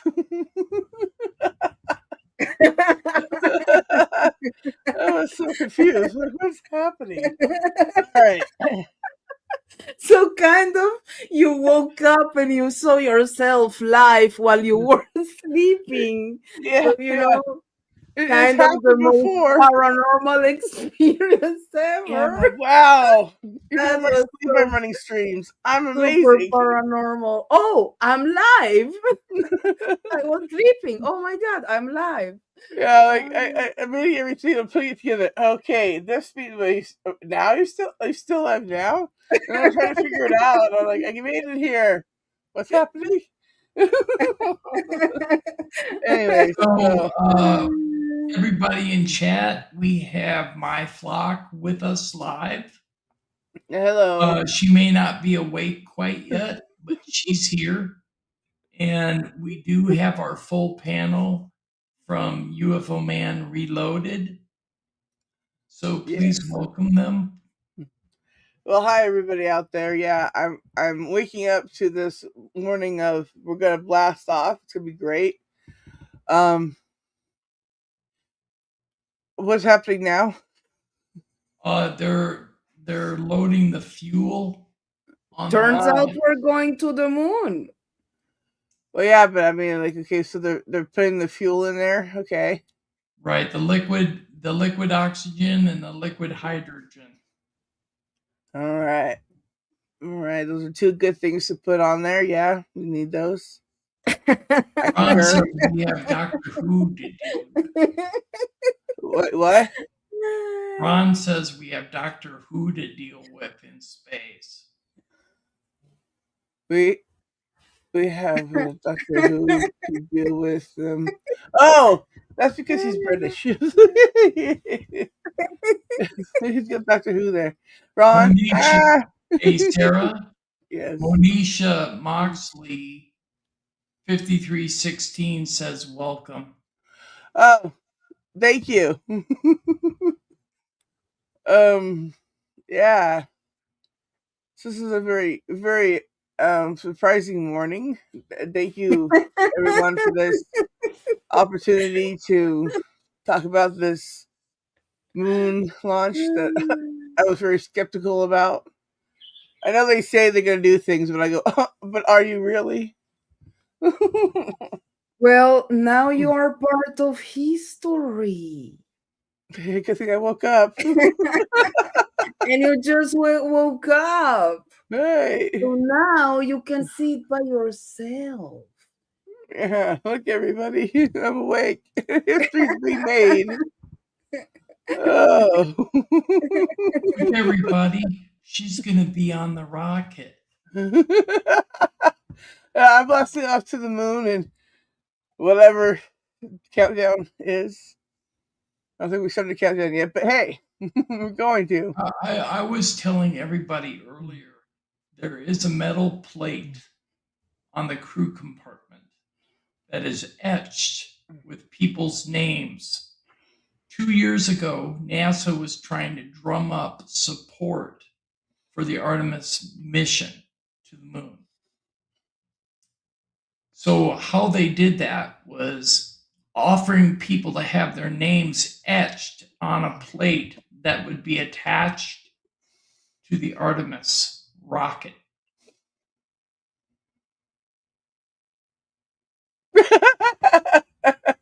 What we have here is technical difficulties. He'll be back. I was like, what happened? Oh, here he comes back. All right. Like I think he launched to the moon first. Like what happened? Everything was great.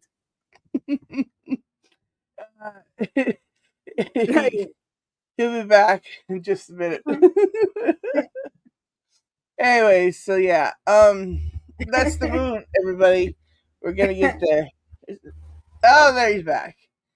I have to get the feedback up. Yeah, no worries.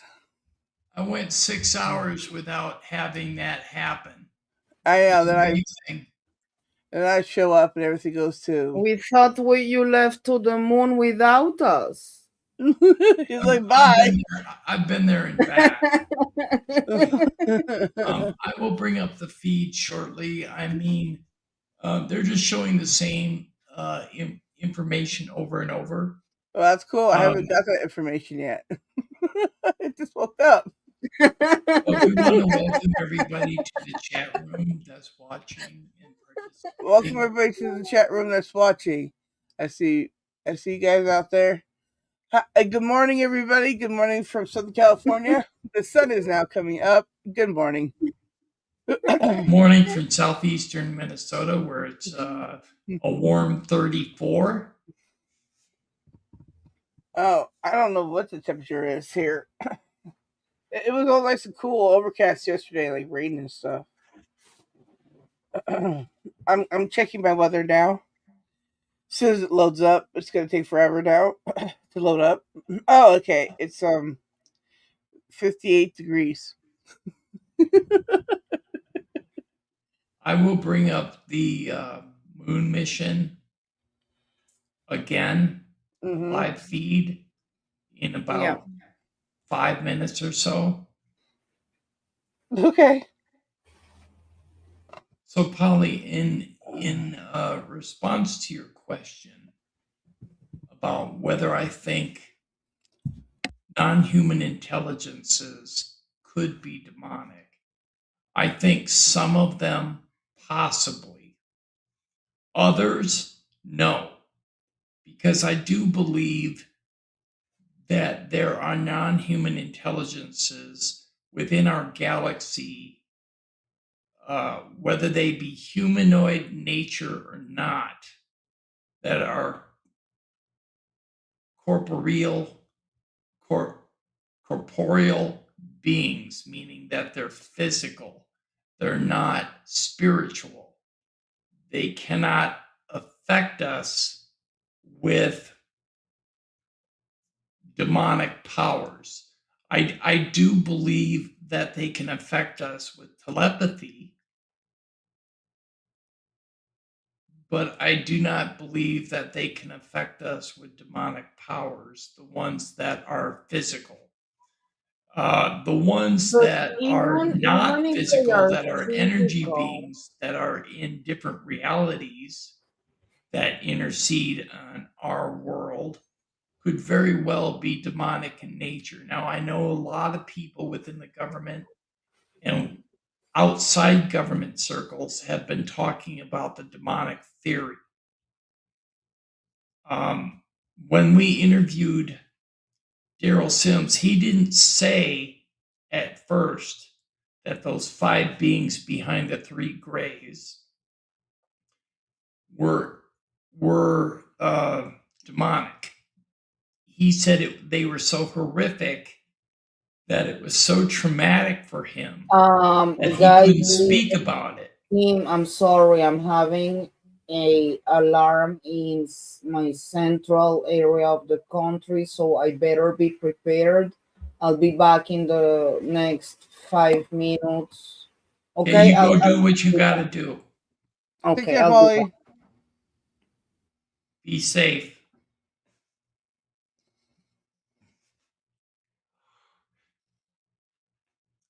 Polly Good has to morning. run, guys, because she's in Jerusalem and Right. they're being attacked. We know, Tim. All right. So, good morning, everybody who's just joining us now. I'm just joining us too. We're talking about the moon launching and stuff. I'm really trying to wake up. I swear to you, I am. The reason why we're all avatars instead of showing our visual face is because none of us are really awake yet. Right? I mean, I've been up all night streaming. I went to sleep. I actually slept. I sleep sometimes, guys. It's crazy, I know. I decided that UFO Man Reloaded needed to record.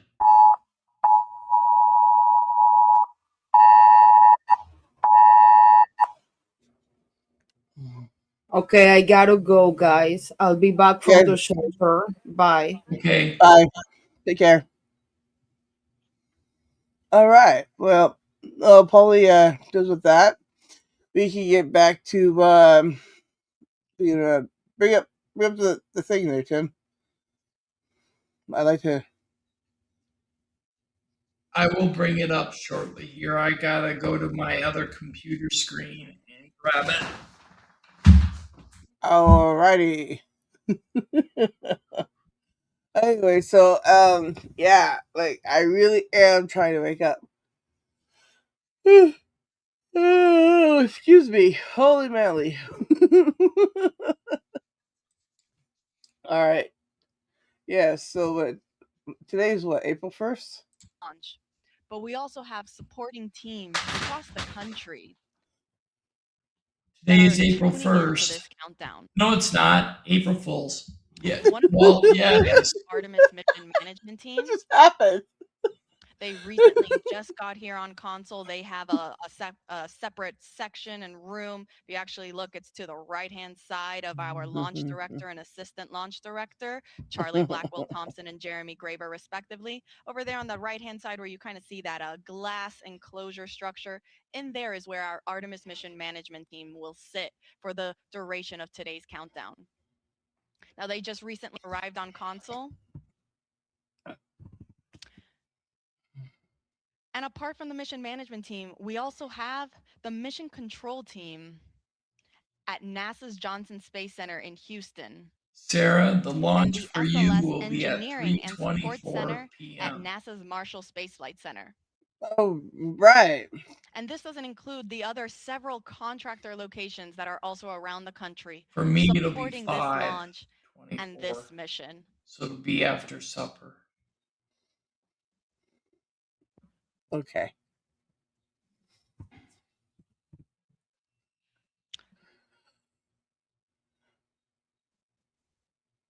So again, you have our prime main launch team that is here in Firing Room 1, Charlie Blackwell Thompson. You see there, she's wearing a green blazer.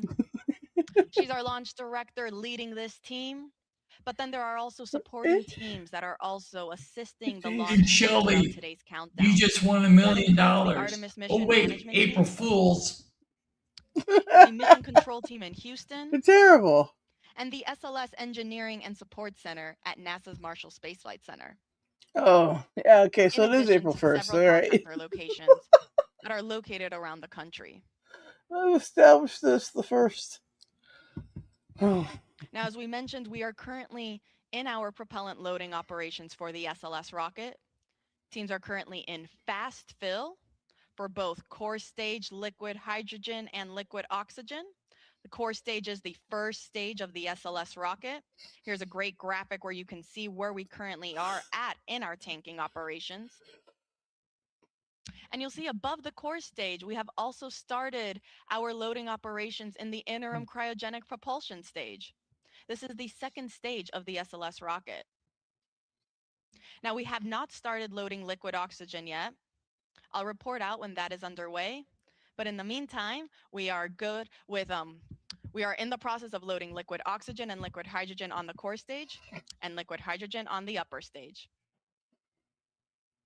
I'll report out when we are now starting our liquid oxygen operation. Okay, well, yeah, we'll be back shortly to that whenever Tim gets back.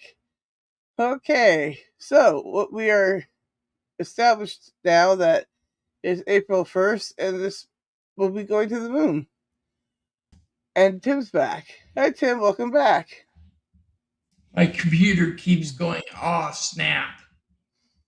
Of course it is. This was, we're exposing the truth about NASA. NASA.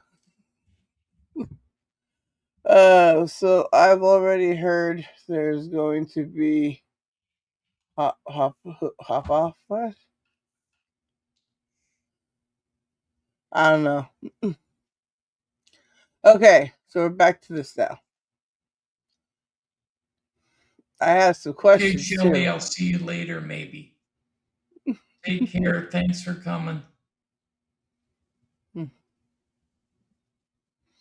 Welcome back. This is Artemis Launch Control. We're currently 8 No, hours this and 1 is minute still live. from the opening of today's launch window for the Artemis 2 mission. I'm Antonia Jaramillo in NASA Communications, and I, along with our fellow commentators, will be taking you through today's countdown. And actually joining me currently in the room here in Firing Room 1 is our Assistant Launch Director, Jeremy Graver. Jeremy, thank you so much for taking the time to speak with us today. No problem. Good morning, Tony. Happy to be here. You know, Jeremy, I think we recently heard the call out that our flight crew, our astronauts, they just got their wake up call. Can you run us through kind of what the rest of the day now looks like for them? Absolutely. Yeah. They were woken up just a little while ago. They'll get up as most of us do on a busy, exciting day. get up, they'll get their breakfast, they'll kind of get into the groove of the day. They'll go through multiple meetings and discussions just to understand where we are. In a little while, the launch director and our flight director will provide a weather briefing for the flight crew to talk about all of the weather potentials that could play into today's launch opportunity. Once that's complete, they will then start getting suited up, and they'll head to the suit room, start doing all their preparations from a suit up perspective. As that's completed, they'll be checking with us to make sure that we're ready for them to come to the pad, and then they'll be on their way, headed out to the pad in the Astrovan, ready to get out to launch pad 39B, get up on top of the mobile launcher onto the 274-foot level, go across the crew access arm into the white room, and enter the Orion spacecraft. So we're really excited for those events later today.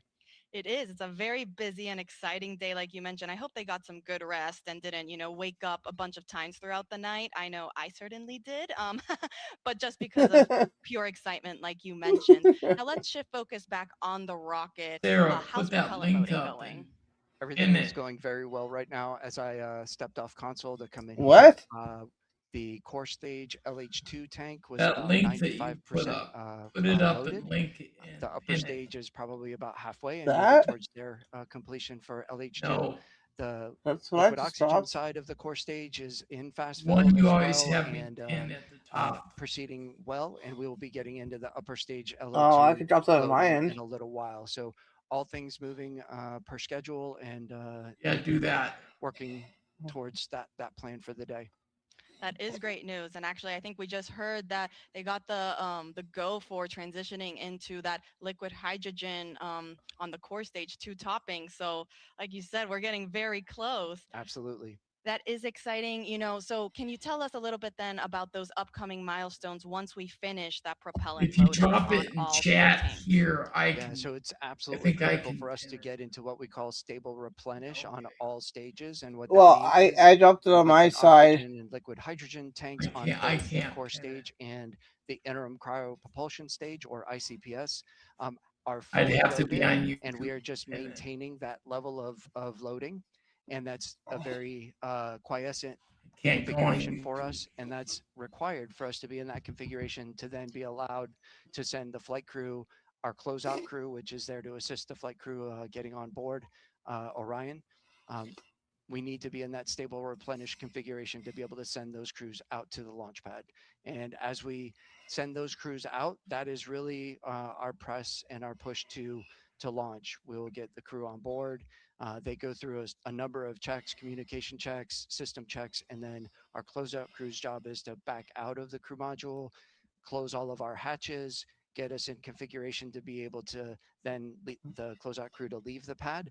And that puts us in the configuration to allow us to proceed through the rest of launch countdown as we proceed down to our final hold at T minus 10 minutes, where we do all of our launch polls and determine that we are ready to pick up with what we call terminal count, which is from T minus 10 minutes down to launch at T0. And really excited to get to all of those milestones as we proceed through the day. We are all very excited. We're rooting for you guys, watching along. And as you mentioned, the reason to get to all stages replenished first is because that's the point where we're at the safest configuration to send people back to the launch pad. Correct? That is absolutely correct. It is a very stable Configuration. It's a safe configuration that we require to ensure that It's like we're ready to send configuration. those crews out to the Like, Jeremy Graver, thank you so much for taking the time to speak with us today. We're rooting for you. He's a Wishing you the best scientist. of He's luck, gonna and we'll let you talk get back like on that. console. Excellent. Thank you, Tony. Appreciate it. Nobody Go talks like that, Tim. Go Artemis. Poor writing. do. All right, and so just to quickly recap, we are now in our topping phase for liquid hydrogen on the core That guy stage. even We are talks still like in that. fast fill on the liquid oxygen side for the core stage, and also fast fill for the upper stage liquid Configuration. hydrogen tank. I'll report back once we have entered our topping phase for liquid oxygen on the core stage.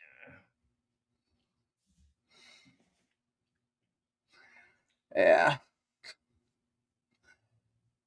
That looks like some type of drug facts. And this is how it looks under a microscope. I don't know. That's how much fuel has been put on already. Liquid oxygen only 64%.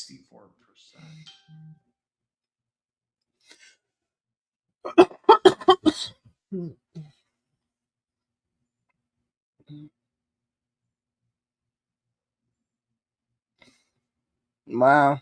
If I disappear again, I will come right back and bring up the feed again. Okay. My computer is unstable at times, Mm-hmm. as you well know, Sarah. Yes, yeah, I'm aware.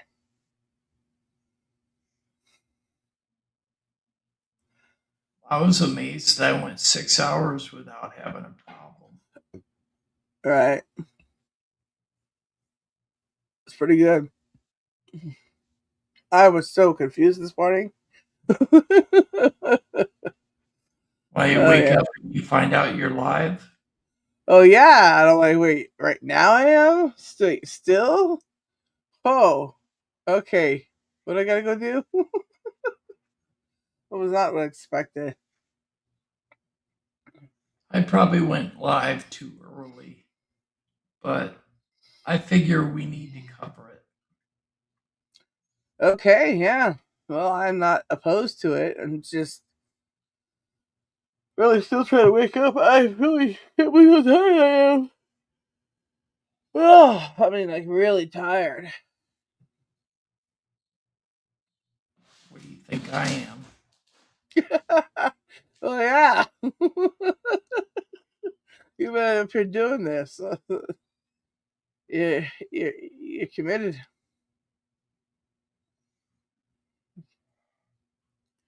My eyes are watering still. Oh my gosh. The sun's coming through my window now.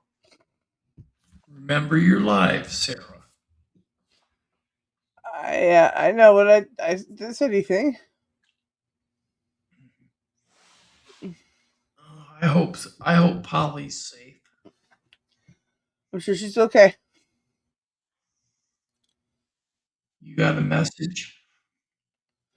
Well, no, but you know, like that she's still connected is a good sign, right? She just left her computer connected and she ran. Right, but it's still connected, so it's still a good sign.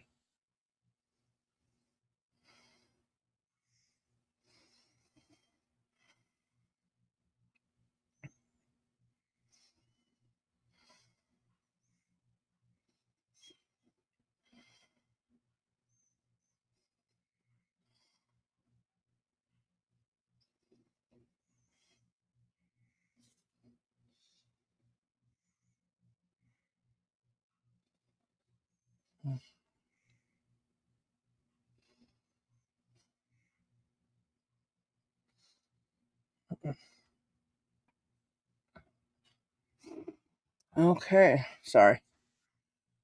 I kind of I drifted off a little bit there. Wow.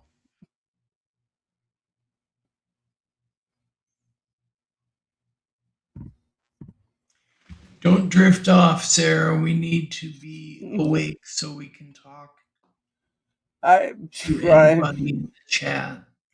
Yeah, I'm definitely trying to maintain my awakeness. We do have 4 people watching. If you get a chance, please hit that like and subscribe to the channel. And also, if you do subscribe, hit that notification bell because sometimes YouTube has a tendency not to notify people if we come out with new content.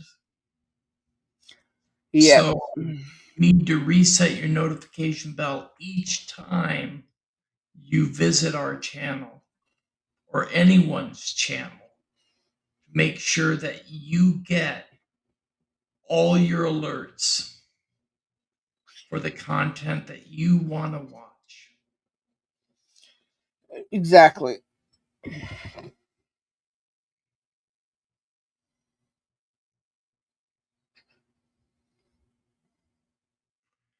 Originally, we were scheduled to have a guest on this evening at 9 p.m. Eastern Daylight Time. His name was Albert S. Rosales, and he is known for talking about different kinds of humanoids that have been sighted around the world. He has written 16 books on these beings or creatures, and he has extensive knowledge about them. And we intend to have him come on the channel. He has been rescheduled for April 8th at 9 p.m. Eastern Daylight Time. We hope that you can come and join us.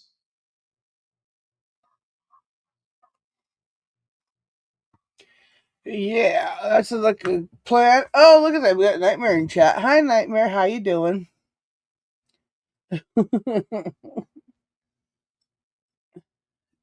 Tim? I see him. Hi, Nightmare. Yeah. Anyways, Nightmare, how you doing? Yeah, Nightmare is out here by me. He's been around for a long time. Nightmare, you're Yeah. epic. I've known Nightmare for a while. Yeah. Why I gave him a wrench. Well. Yeah, he's he's epic. How are you doing, Nightmare? Good to see you. Did you just get up, or have you been up the whole time? Well, we hope you have a good day at work.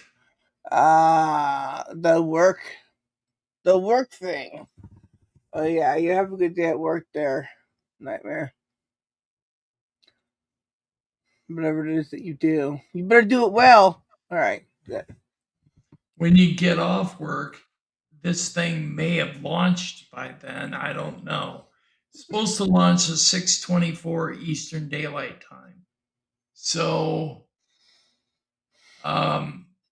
you can expect it to be 5:24 p.m. Central Time, 4:24 Mountain, or 3:24 p.m. Pacific Time. But they're saying there's a 2-hour window between 6:24 and 8:24 p.m. that they could launch.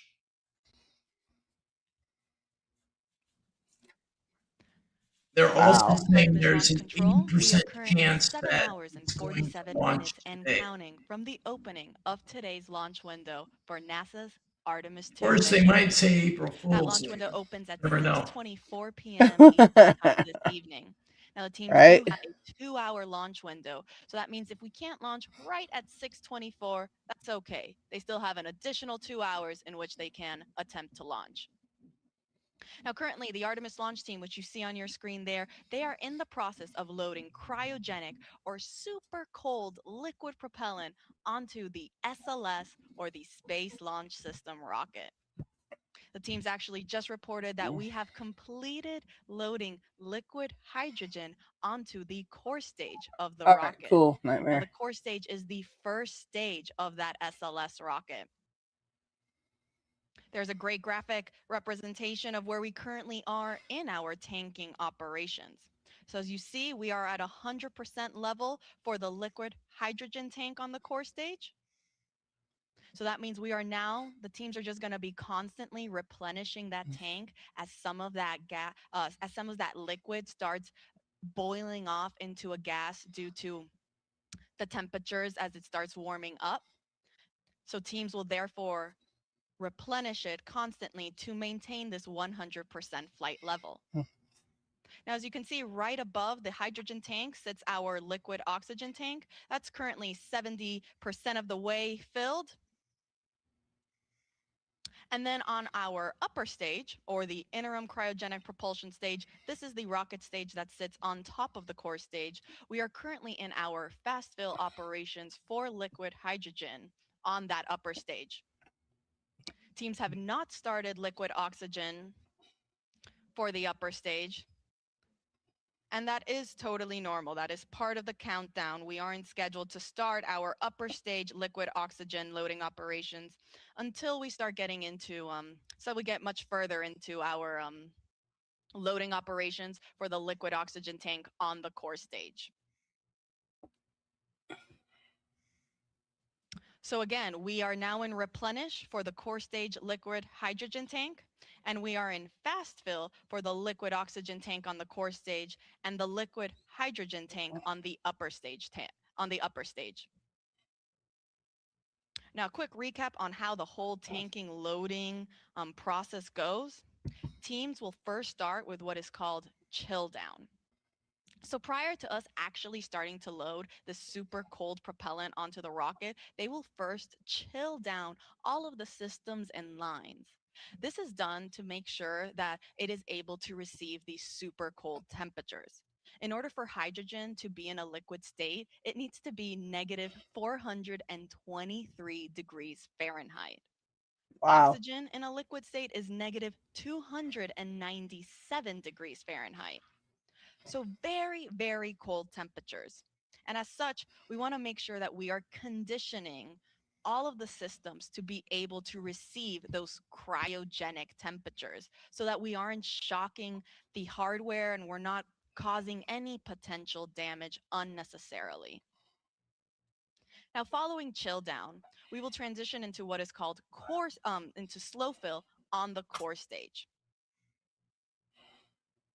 Now, slow fill, as the name suggests, refers to slowly starting to feed that propellant onto the rocket. This officially marks the start of our propellant loading.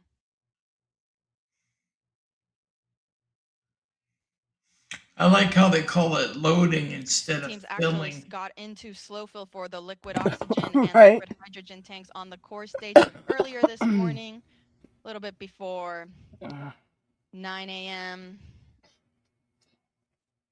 Following slow fill is then when we transition into fast fill. This is where we stay for the majority of our tanking loading operations. Sarah, I'm glad you showed up. Similarly to slow fill, Me too. fast fill refers to loading propellant at a much faster rate. I That was is sleeping currently so where long. the liquid I was oxygen tired. Are you shocked that I'm tank live? state is in. Yes, I We are was in very fast shocked. fill Yes. for liquid oxygen tank on the core stage. Now, after fast fill, we transition into topping. This is the last little I've bit that crashed is probably needed to about 4 fill times. the and tanks to gone all 100% snapped level. like 3 times. Hence why we're topping it off. But I've always brought the Following feed back topping, up. we are now at 100%. Okay. And so now we transition into replenish mode.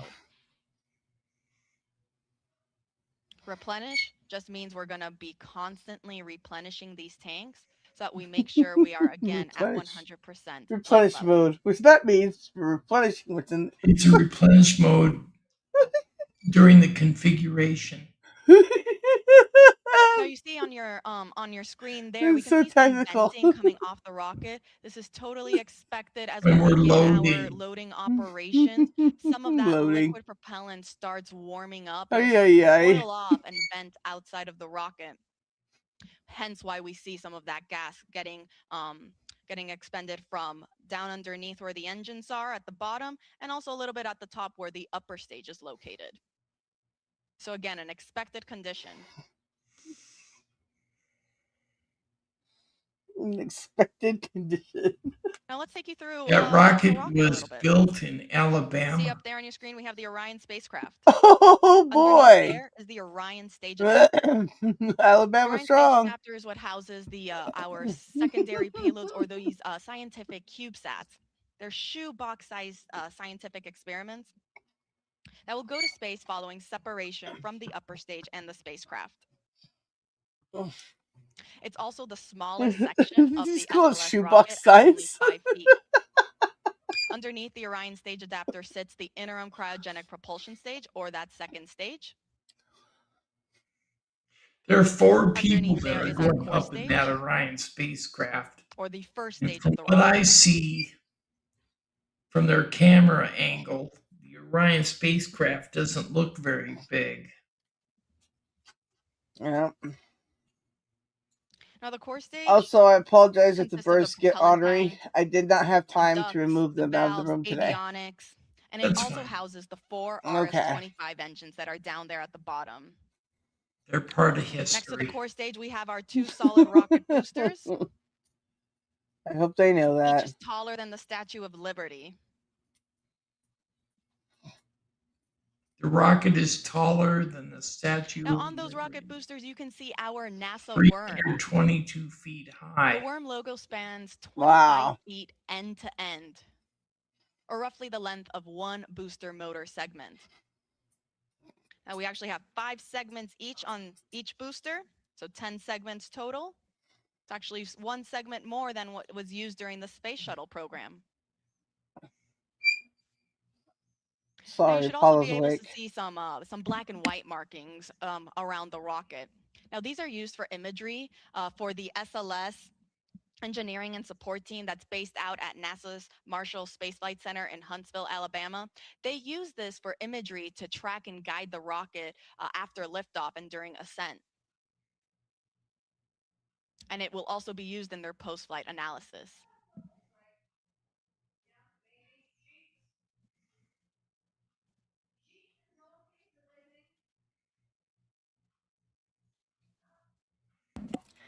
Okay, the birds are all awake now. Hmm? So the birds are awake Now, the now. orange color of the core stage is the thermal protection system, or that spray-on foam insulation. Now, this provides the thermal protection for every part of the rocket. I'm not. And when the foam is applied, it gives the rocket this light yellow color as the sun's ultraviolet rays eventually tan, giving our SLS rocket its famous butterscotch color. Oh. It's famous, is it? What? So again, to quickly recap, we are in replenish mode for the core stage liquid hydrogen tank. We are about 75% of the way filled on our liquid oxygen tank on the core stage. But we're still in fast fill. I'll let you know when we transition into topping for the core stage liquid oxygen tank. And then on the upper stage, teams are also in fast fill for liquid hydrogen. And they have not started the liquid oxygen operations on the upper stage yet. I'll make sure to report out all of these milestones as they're underway.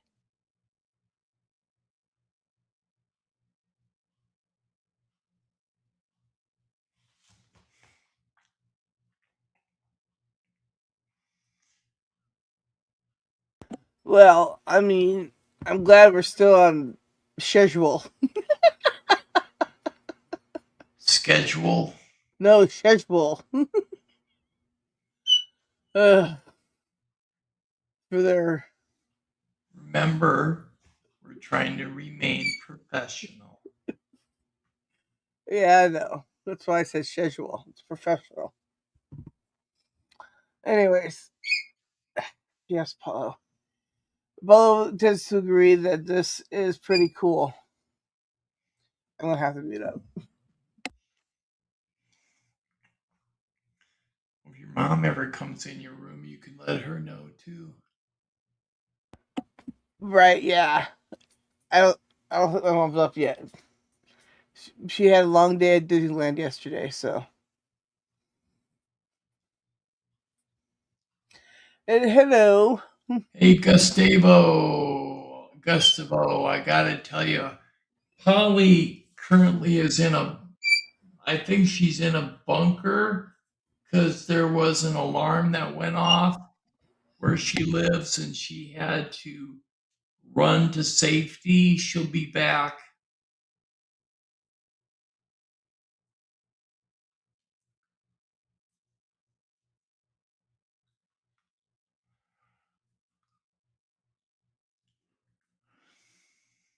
I think Gustavo's on your channel. No. Definitely on He's Polly's. on Polly's then. Yes, Polly's, definitely.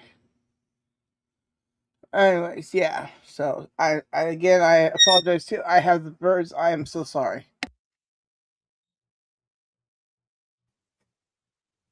Hey guys, I'm back. You're back. You're Yay, safe. Holly. Good.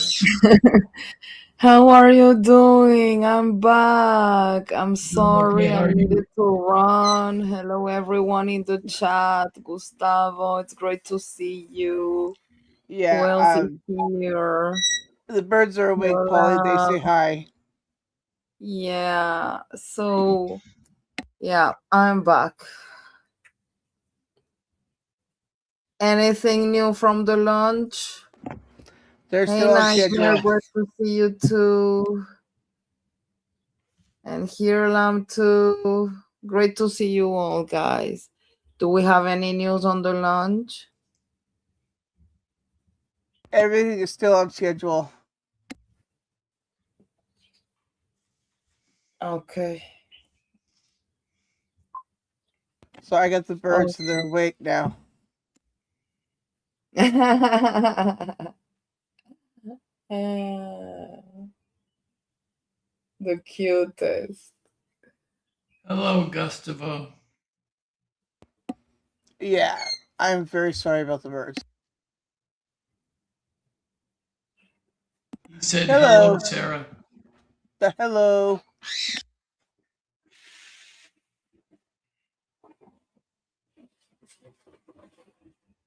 So Pickles and Paula have woken up, and I got to figure out if I can get them to be quiet. I am so sorry. Just let them be. They'll be fine. As long as they don't screech.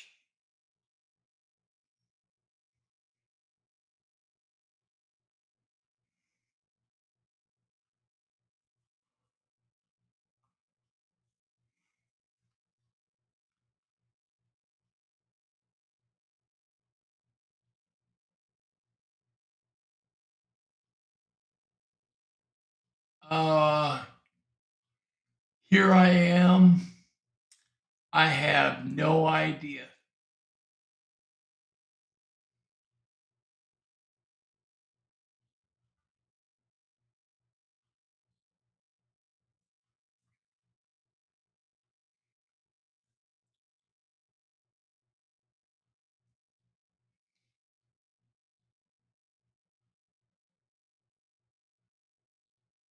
It's supposed to hit the ocean when it comes back down to Earth because that's where they pick them up.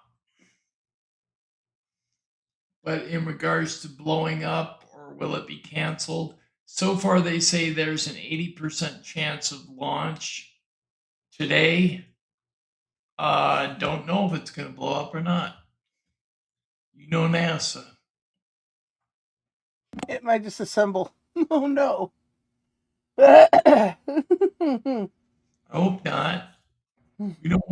We don't need to lose another 4 astronauts.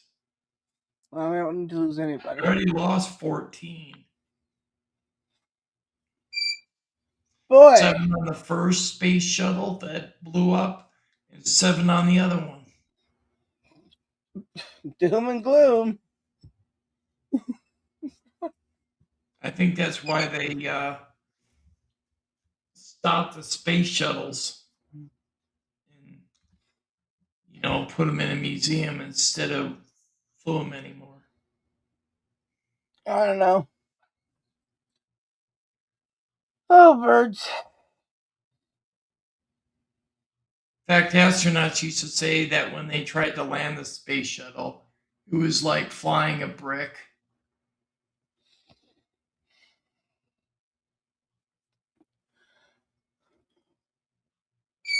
I've heard the space I'm shuttle. reading about interesting things about the moon. So, for example, why does the moon have so many craters? What do you think? It gets hit a lot. Unlike Earth, the moon has no atmosphere or liquid water to cause weather or erosion. It also lacks tectonic This activity is that Artemis would Launch Control. We recycle are its currently 7 surface. hours and 30 minutes and So counting from the impacts from opening of billions today's of launch window years for the Artemis remain 2 perfectly mission. preserved. That launch window opens at 6:24 p.m. Why does the Eastern moon Time, have so and much teams do dust have a on the 2-hour soil? launch window, which means that if we Because don't of all launch the right at the beginning at meteorites 6:24, they do have an additional 2 hitting hours it in which and they can just attempt to breaking launch. up into dust. Our launch team is currently in Firing Room 1 at NASA's Kennedy Space Center in Exactly. Florida and are in the process of loading cryogenic or Now, super does the cold moon tank have propellant water? onto the SLS or the Yes, Space it's Launch System. Surprisingly, frozen. yes.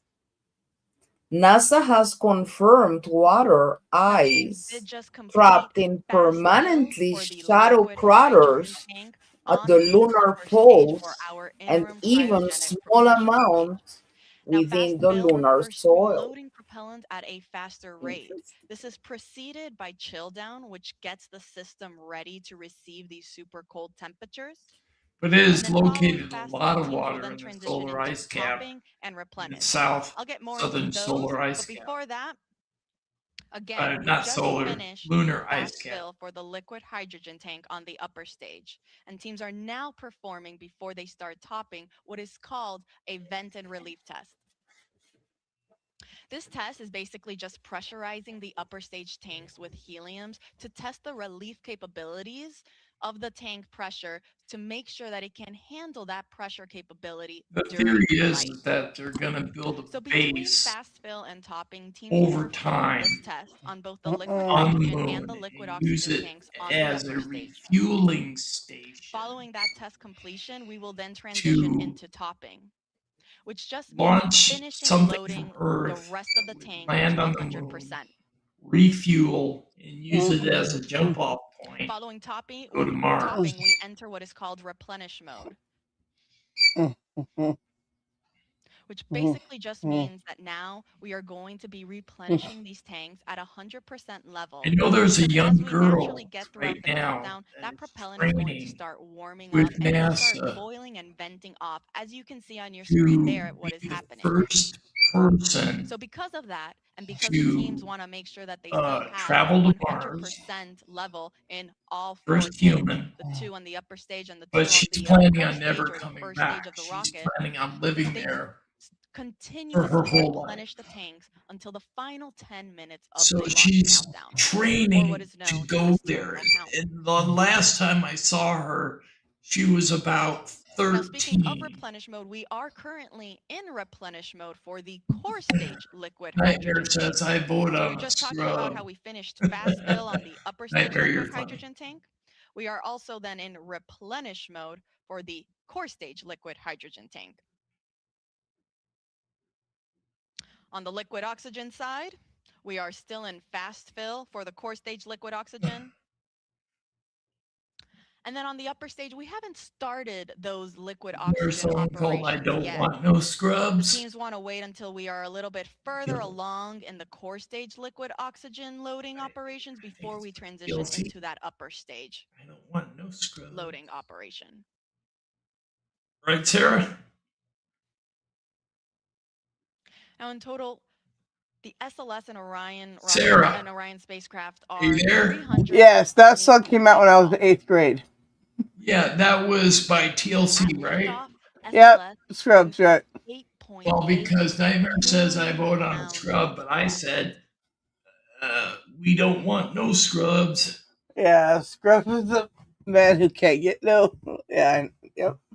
A little Yes. bit more than the TLC. Saturn V rocket that was used during the Apollo missions, which were roughly 7.5 million pounds of thrust to send those astronauts to the Please, moon. if you have the time, hit that like button Yes. and leave any comments you have With our after SLS rocket, though, we you don't end our just have those broadcast later liquid today. fuel tanks that are fueling the rocket, Hopefully but you my also have 2 computer solid won't rocket crash boosters that before are attached on either It's side. going to be See that on done the screen under right there? 12 hours. Huh? They also help provide Is this that show extra going to be done push under that 12 thrust hours? right at liftoff. I don't know. I started at 4, so you're talking. Now, Let's go up a little bit 8 on the hours rocket, till go back to our 12. upper or our second stage, our interim cryogenic propulsion Then stage. 4 For hours those till that have been 24. following No, us it'll be along since 13 Artemis hours. 1, you might remember that Well, look, the this interim 13 cryogenic and a propulsion half. stage for Artemis 1 right. provided Well, the this big will push only to record send the 12 Orion hours, spacecraft right? on A its little way to bit the less than moon. 12 hours. So For Artemis 2, however, it's going to be a Well, little then I'll different. have to stop at The some reason for point that is and because start a new stream. Artemis 2 is NASA's first crewed yeah, test flight, meaning we are sending that was my astronauts point. on board this rocket for the first time. And because of that, we are Why able will to it only have the record 12? capability to practice a Because that's bunch just of what different StreamYard does. It's systems always and been like tests and that. operations that we couldn't do if it were uncrewed. One of these operations That's is why, what's called the when I had that proximity 20-hour operation stream, none of it got demonstration. saved, right? This involves the upper stage or that interim cryogenic propulsion stage and the Orion I'm spacecraft reading here practicing an proximity article maneuvers from where the NASA, Orion spacecraft will and one practice of the approaching question and getting is, away from the upper what stage would happen in a if high there Earth was no orbit. moon? How does the The moon reason teams affect work with Earth? this is in And the preparation answer We for wouldn't the have is, first and tides and future stuff. Artemis missions for when Orion Earth docks with our would be lunar a landing system. very different world if it had no Because of moon. this means that the The interim moon's cryogenic gravity propulsion stage will keeps be our separated planet from from Orion much wobbling sooner, on its axis too much, which meaning that helps to following this stabilize our separation, climate. it will The be moon Orion's also European plays an service module important that will role actually in send the creating spacecraft on Earth's its trajectory ocean to the moon. tides. It will Now, my perform what's question called the would be, translunar injection burn.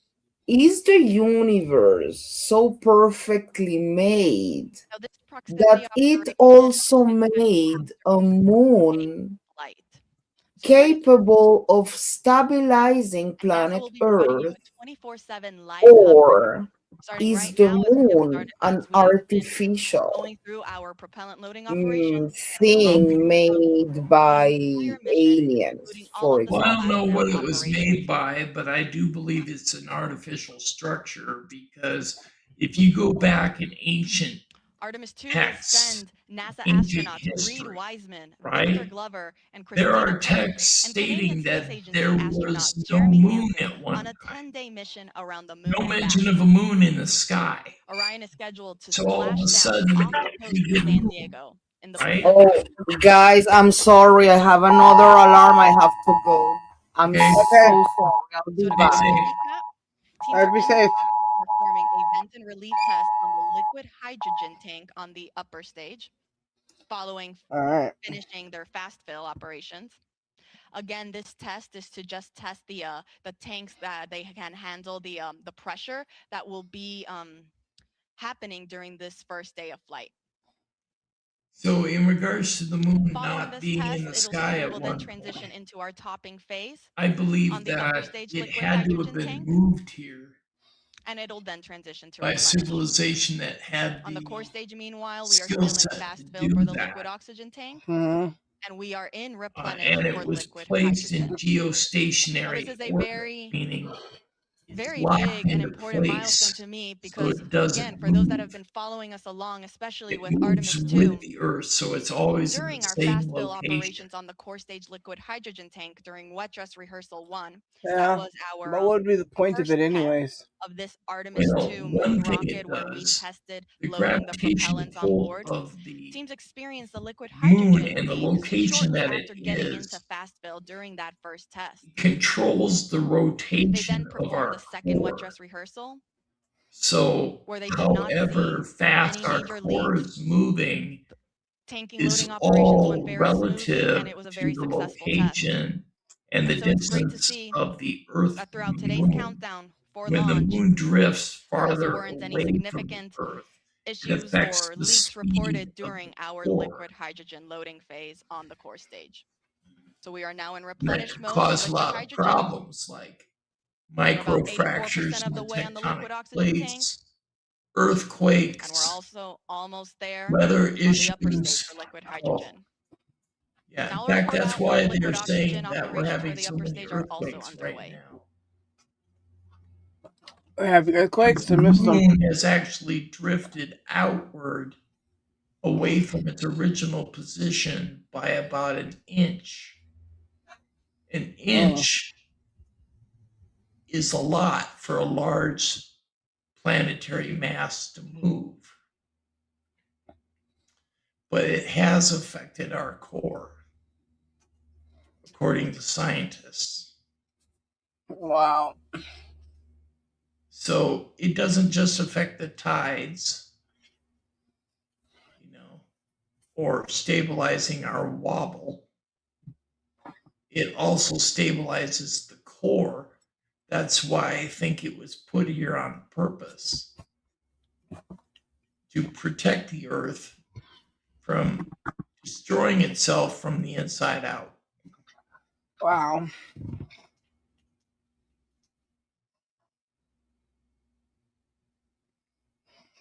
But there's no proof to indicate either way whether it's an artificial structure or not. Now, I do know that at one time we crashed a satellite into the moon, and according to NASA,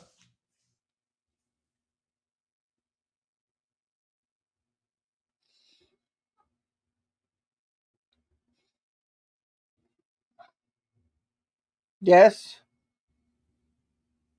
Okay. I think he's about to drop. Okay. Yeah. All right. So we will get him back as soon as we can. All right. We are still covering this gonna launch at some point thing to the moon. So yeah, that's what we're still covering here. You would think I was woke up by now, but really no, I have not.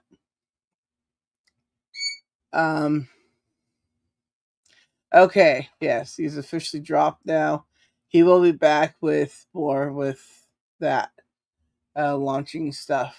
Okay, so how many of you guys think that this is gonna happen today? Put a 1 in the chat if you think it's gonna launch today. Put a 2 in the chat if you think it's not gonna launch today. Let's see how many we can get. And he's back. Welcome back. I told everybody to put a 1 in the chat if they think it's gonna launch today, and put a 2 in the chat if they don't think it's gonna launch today.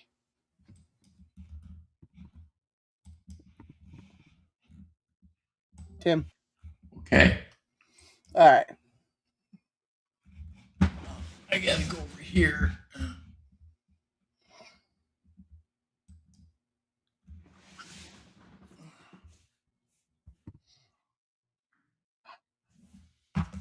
All right, and we are back now live with their feed. Huh? The feed's I was just telling everybody we're back live now with their feed. yeah.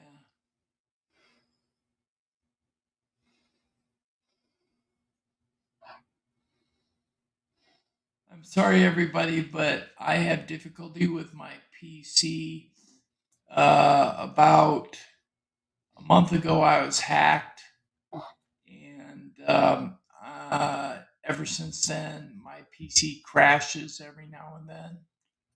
I'm still working on getting it fixed. But I will keep bringing back the feed. When I drop out, Sarah will be here while I'm gone, along with Polly. And when I come back, I'll bring the feed back up. Yep.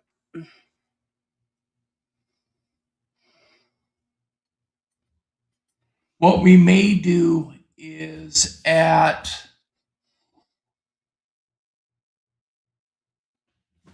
think at 10:15 we're going to go off the live stream and end this live stream, and close to about 4 o'clock in the afternoon, Central Time, which will be 5 o'clock Eastern Daylight Time, we'll come back live. Oh, and okay. we'll broadcast the launch. That sounds like a plan.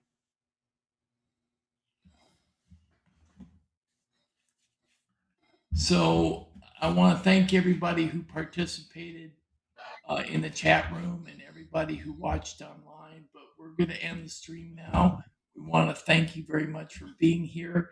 Hopefully, you'll return this afternoon around 4 o'clock. That's when we plan on going live again, 4 o'clock Central Daylight Time. And we'll all be there, and we'll see you there. Then, okay, bye.